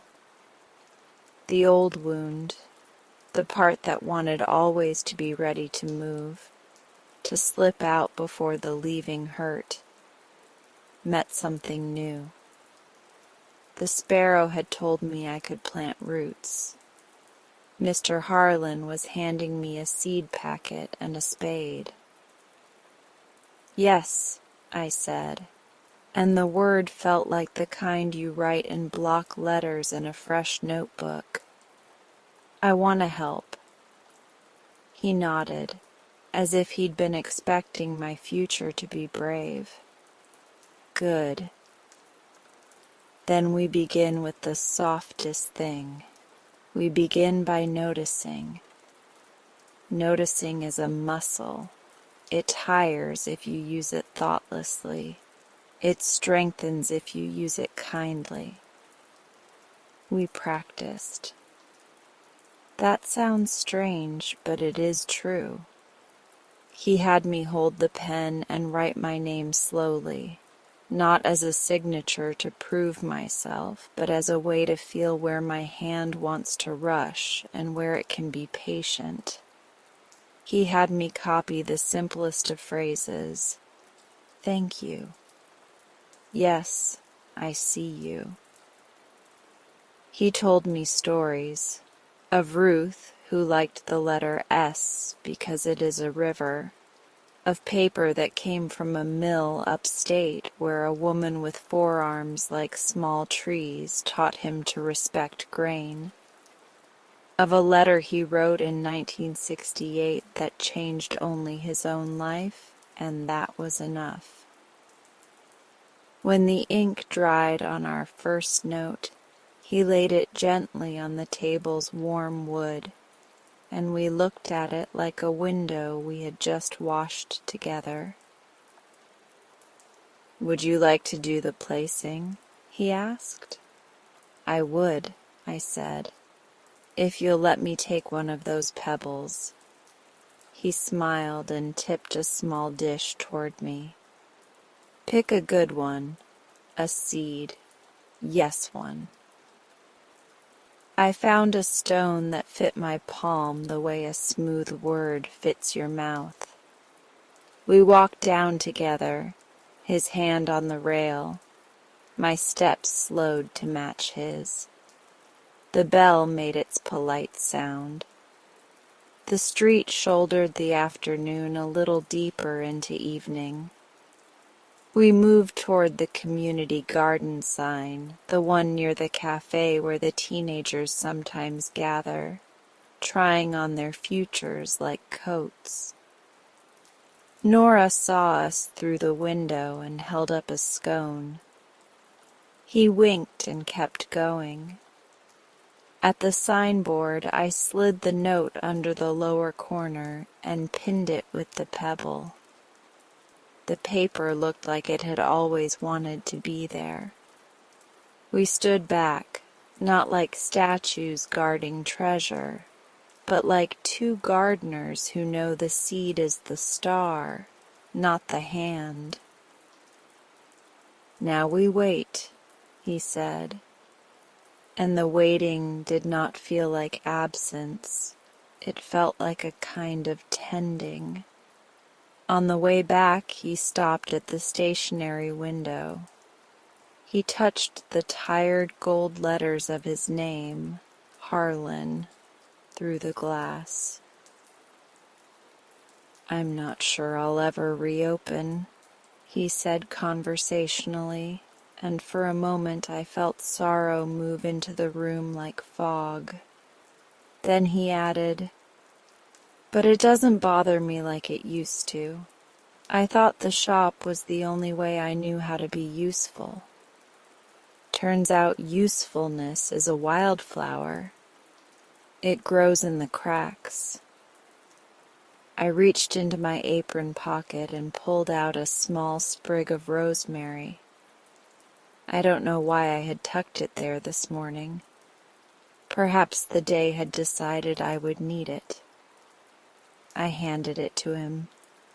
"For remembrance," I said, the old language of herbs finding us both without effort.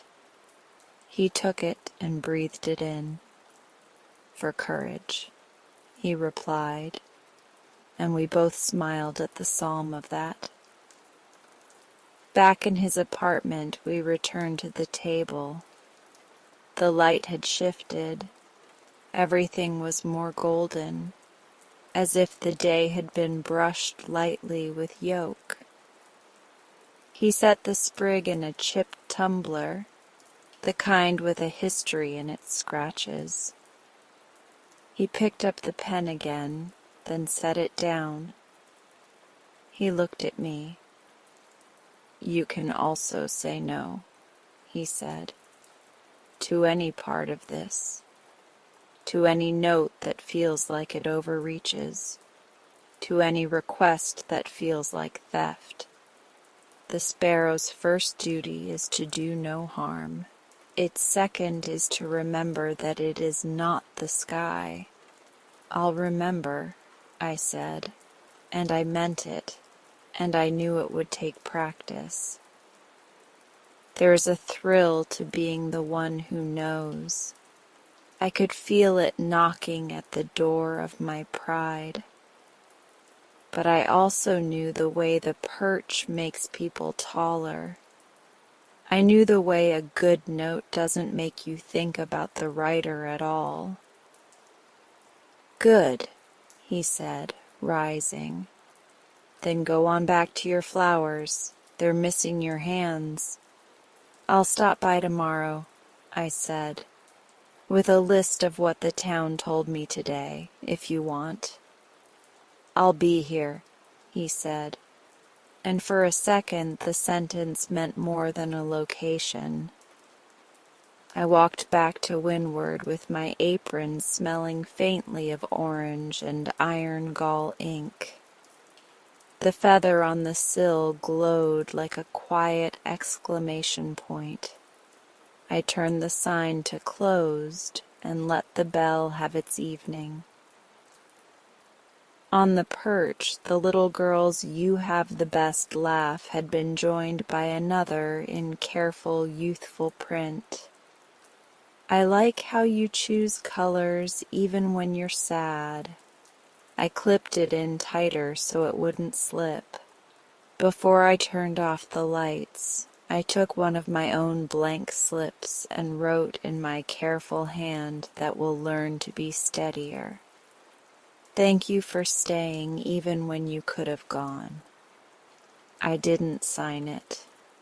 I tucked it under the rubber band jar where only I would find it in the morning, and I pressed my finger to the words like a seed into soil. Later, at home, I sat at the table with the old list. if I ever leave windward, open beside the new, if I ever stay. I added a line under the second. Learn the way ink listens to paper. Learn the way paper listens back. Leave what you can where it might become someone's next brave inch. The town outside made its soft evening noises. Somewhere in an upstairs apartment, a radio played a song that had been a lullaby for a generation not my own. Somewhere by the creek, the oak kept all our secrets without so much as a sigh. Somewhere under the sign by the cafe, a teenager paused, and the smallest yes began to grow. When I closed my eyes, I saw the note we had written, plain and strong as a seed in a palm. Every garden starts with one seed. I slept like soil, and in the morning I woke ready to learn the weather of listening with someone who had made a craft of it, and to practice being a sparrow in a town that had decided to hold out its hands. They say you don't notice a season turn until your hands start doing something different, and one morning I realized mine had learned a new choreography. I still cut stems at an angle, still slip twine around the waist of a bouquet like a soft belt, still pinch a leaf to see if it will forgive me for removing it. But now, between ribbon and wrapping, my fingers look for the small paper nest of a note. They reach without thinking toward the slip waiting by the register or the little perch near the bell. They know how to tie a sentence to a stem so that the words sit where a breath would be, between rose and rosemary, between daisy and mint. The sparrow notes have become muscle memory in Willowmere, and in me. In the library, the notes travel like clever fish. The return slot has become a lazy river. Books slide in and come out elsewhere with a tiny paper fin peeking from their pages. The librarian hangs paper sparrows from the ceiling on thin threads so invisible that you'd swear the birds float of their own will. Sometimes I go there after I unlock windward, but before customers come, just to stand under the flock and listen to paper breathe. A book is a house for all your rooms, says one note tucked into a novel with a cracked spine. You are allowed to reread your life, says another, inside a memoir that's been checked out more than any romance this spring. At the park, the benches have learned to hold more than bodies, tied to the armrests with jute or ribbon or string pulled from a sweater cuff. Little slips that say, you have time. The sun is thinking of you. Sit here if you need to be seen and not asked any questions. People obey them. Teenagers take off their headphones and share a song out loud. A woman in a blue coat reads a letter slowly and then writes one of her own on the back of a grocery receipt. Two men who used to nod at each other like distant relatives now sit with their knees turned toward the same view, one holding the day's paper, the other holding himself together. Children have invented a game where they run the length of the path and collect only the notes that have drawings on them.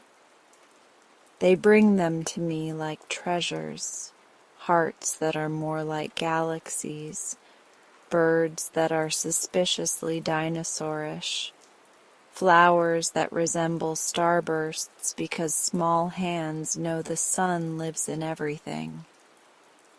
At windward, the perch has outgrown its corner. It crept onto the wall one clip at a time until I surrendered and gave it a frame of its own, an old window rescued from the curb and scrubbed until even the glass understood it had a second chance. Now the notes lean behind the panes like neighbors at a fence. Some are anonymous in the old way, looping hand, quiet truth. Some were the names of our newest flock, a teenager who has decided she will become a botanist because she wants to learn the language flowers speak when we're not listening. Leo, who writes to the sun as if it were a person who sometimes forgets to answer its mail. Nora from the cafe, who insists on penning reminders like recipes, 2 parts courage, 1 part rest, a dash of cinnamon if your grandmother is watching. More than once I've come in early and found Mr. Harlan sitting on the stool by the register, a thermos by his elbow, his gray knit cap pulled low. He looks up, mischief and tenderness in equal measure, and says, "The birds were loud this morning," which is our new way of saying the town has things it needs to hear. We still leave notes in the old places, under rocks by the oak, in the pocket of a jacket left on the back of a chair at the diner, nestled in a library book like a pressed leaf. But now we also hand them to each other without shame. At first this unnerved me. I worried we'd turn kindness into performance, tenderness into spectacle. But when it's done right, when a note is passed like a candle, not a spotlight, it feels like a continuation of the same weather that has been moving through us since that first slip appeared in my mailbox. People bring their sentences to windward to have them weighed the way you bring coins to a pawn shop to see if they're real. "Is this too much?" they ask. "Is this mine to say?" We'll stand there together with a daisy head tilted like an ear and test the words for heat or hurry. Often we trim them to the simple bones the sparrow taught us. "Thank you. I see you. You're allowed. You're not alone. It turns out you can put the scaffolding up and let the person you're speaking to finish the building." The day Willowmere tipped all the way into bloom was not a holiday exactly, but the town decided to make one. Spring had done the thing where it shook its hair out overnight. The square smelled like wet bark and bakery sugar. Someone hung a banner between the bookstore and the barber. "Sparrow Day," hand-painted. The R leaning slightly because whoever drew it decided letters are more interesting when they learn balance by doing. The mayor, who is really just a man in a good jacket who loves this place like it raised him, stood on the fountain rim and told the smallest story about the loneliest winter and the notes that taught us to knock again. He said, "Today we write," and held up a stack of blank slips salvaged from the stationery shop. Mr. Harlan collected the applause with a quick bow and then promptly disappeared into the crowd, because he will not allow himself to be the reason people listen. We set up small stations around the square, jars with pens, baskets to hold fresh slips, clips on strings strung between lamp posts like a clothesline of permission. Windward put out a platter of little stems, the extras and the not-quites that didn't make it into bouquets but were too lovely to keep to myself. I watched people lean their hearts over paper and surprise themselves. The barber wrote to a boy whose hair he'd been cutting since kindergarten. "Your laugh has kept this mirror honest." Mrs. Reed wrote to the teenagers who skateboard by her porch. "Your motion is not a threat, it's a poem." The policeman, who has learned to let his posture be an invitation and not a wall, wrote to the librarian, "Thank you for guarding the quiet." Leo set 2 chairs by the fountain and tied a note to the empty one. "Reserved for anyone who needs a companion for 10 minutes. I'm right here." The chairs did not stay empty for long. Children ran with string like they were hosting kites. Teens drew sparrows on sidewalks in chalk that survived 3 rains. Travelers passing through on their way to larger things paused and left notes that made our accents a little wider. A trucker wrote, "Your town smells like bread and forgiveness." A college kid wrote to her future self, "Don't pretend you need permission from people who never had your dreams." I tied notes to stems and watched them go. Rest is part of growth, tucked against a fern sprig. Try again at a different time of day with a shy freesia. You can be tender and still be strong with a rose that had learned to hold its own head. We didn't declare the day over. The sun did that for us, like always.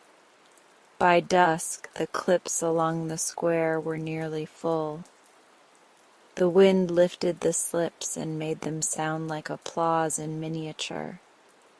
I walked home the long way, stopping by the oak to slide a note under the smoothest stone I could find.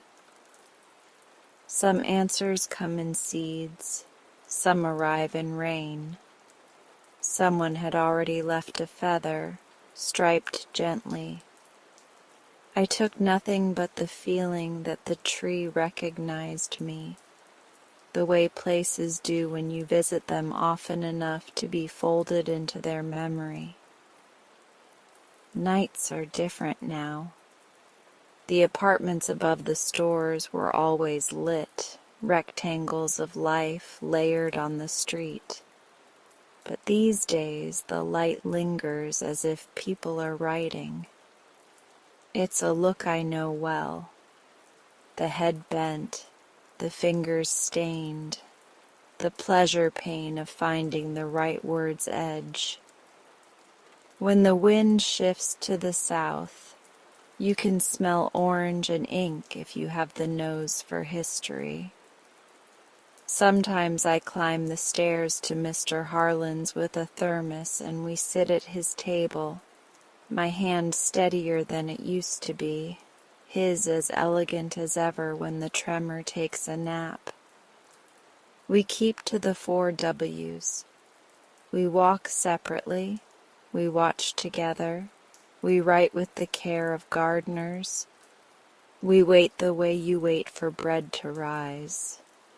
We still argue kindly about whether a note is a balm or a dare.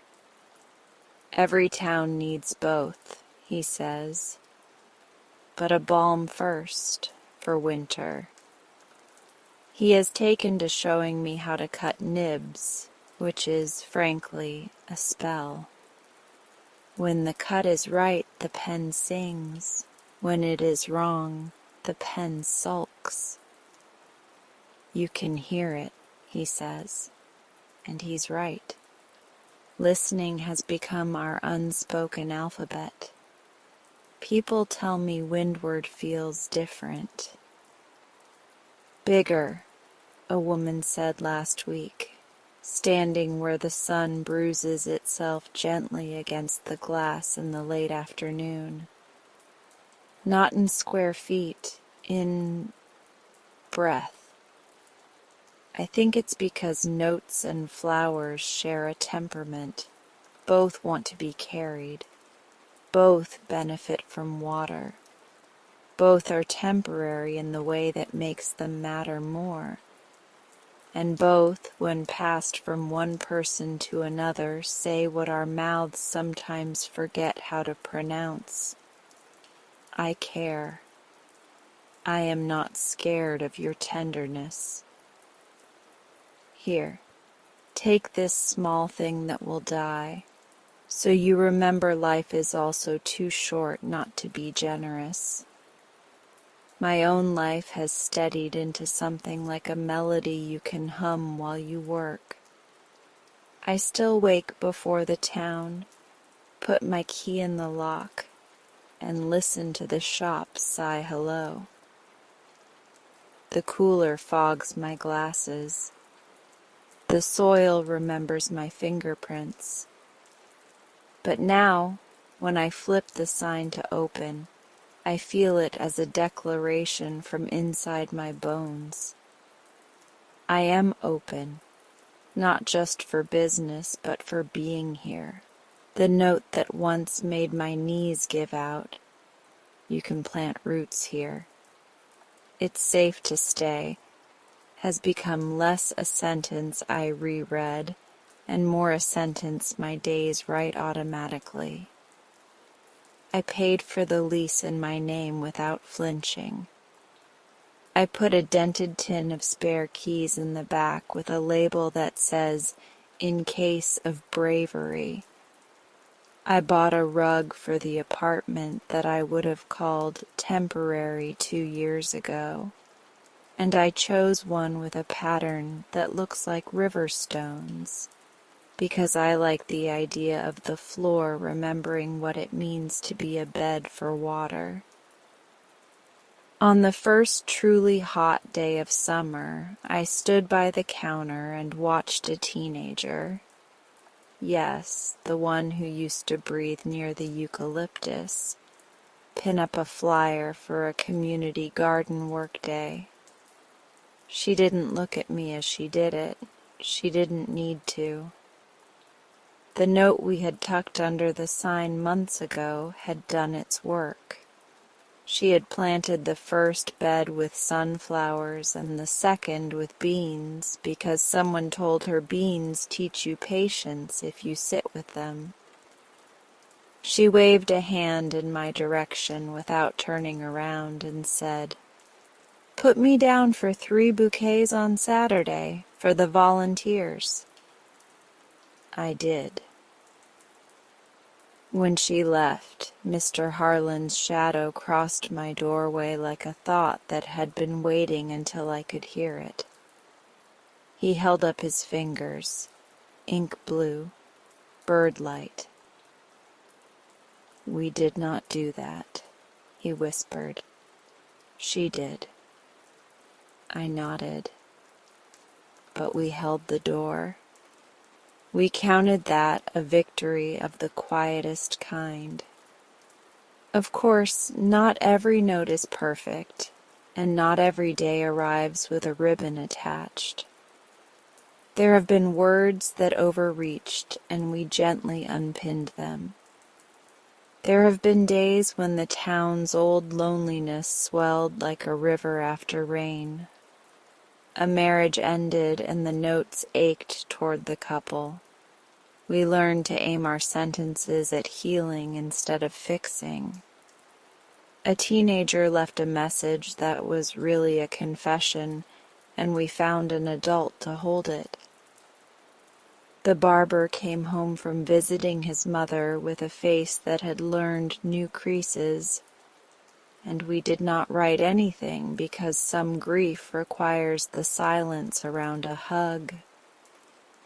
In those moments, the practice matters more than the magic. We walk, We watch, we write, or we don't. We wait, which sometimes means we sit on the bench and let the sun do the talking. There are days when all I can manage is to tie twine tight and refill the perch's clips. On those days, the town writes around me. I've started keeping a second ledger. Our listening book was getting full. The new one has a pressed clover in the front, found by Leo, who swears it was the oak's way of winking. The stationery shop downstairs remains closed, but the door above it is open more often.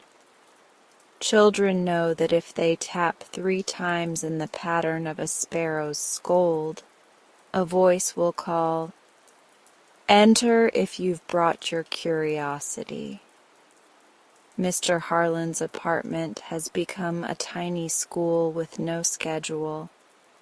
He teaches anyone with patient hands to show up for paper without making it flinch. He says things like, "If you press too hard, the ink will run away from you. If you don't press at all, the ink will not know you want it." People laugh and then realize he's telling them something about more than letters. Most mornings end with some small delivery. Notes slipped into books at the library, tied to stems here at Windward, left on park benches where the paint has learned to be patient with human backs. I have a wooden box labeled "Outgoing" that used to hold seed packets. Now it holds sentences that will become gardens. I tuck them into pockets and baskets, hold them under my tongue while I wait for the right door to pass, slide them between the pages of cookbooks at the thrift store where someone looking for a recipe might find something else to feed them. The day I knew absolutely and finally that I was staying, I didn't do anything dramatic. I didn't plant a tree or sign a proclamation. I bought a wind chime shaped like a sparrow from an artist who sells her work on Saturdays under the big maple. It is made from thin, hammered metal and sounds like a small bell laughing when the wind finds it. I hung it outside Windward's door under the awning where the morning sun makes a regular stop to warm its shoulders. I tightened the fishing line. I stepped back. The chime moved and the sound was, ridiculously, exactly right. Not too coy, not too loud. A note between notes. That afternoon, a woman came in crying quietly, the gentle kind that has already done the heavy work and is just tidying up. She bought 3 stems of stock and showed me a slip that said, "You did the brave thing already. Now do the kind thing for yourself." I asked if she had someone to bring tea to her kitchen. She nodded. "My sister is on her way."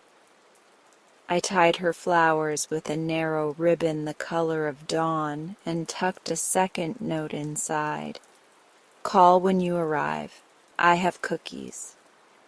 It wasn't for her to read. It was for her to carry into the next room like a code her sister would understand. When she left, I stood in the doorway and watched the wind find the chime again. It rang once, like a doorbell for air. Behind me, the perch was crowded with today's lines. So many voices, so many handwritings, so many ways of saying the same thing. I am here. You are here. That matters. My old list, the one that began "If I ever leave Windward," has fallen to the back of a drawer. My new list, if I ever stay, has learned to live on the fridge, where I can cross things out not because I failed to do them, but because I did them and forgot that doing was the point. Mr. Harlan stopped by just before closing and left a mandarin on the counter next to a fresh nib. "For your pocket," he said, meaning both. His hands were particularly blue that day, the river map bright. He looked tired and happy the way only people who have done their chosen work can look. "Do you hear it?" he asked, nodding toward the street. I tilted my head. The town was talking in its new dialect, a mix of laughter and quiet, of footsteps that slowed instead of sped, of paper rustling. Somewhere a dog added its comment. Somewhere a child sang the invented theme song of a game that makes perfect sense to exactly 3 people. I could hear it, the little hum that has found us all. It sounded like belonging's heartbeat. I turned the sign to closed and stood a minute with the door open anyway. Dusk laid its cool hand on my wrist and I let it take my pulse. I thought of the first note in my mailbox, the one that almost fell into the pizza coupons. I thought of the feather under the rock by the oak.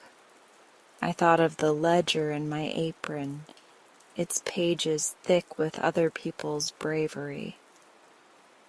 I thought of the sentence I say to myself when I'm tired now.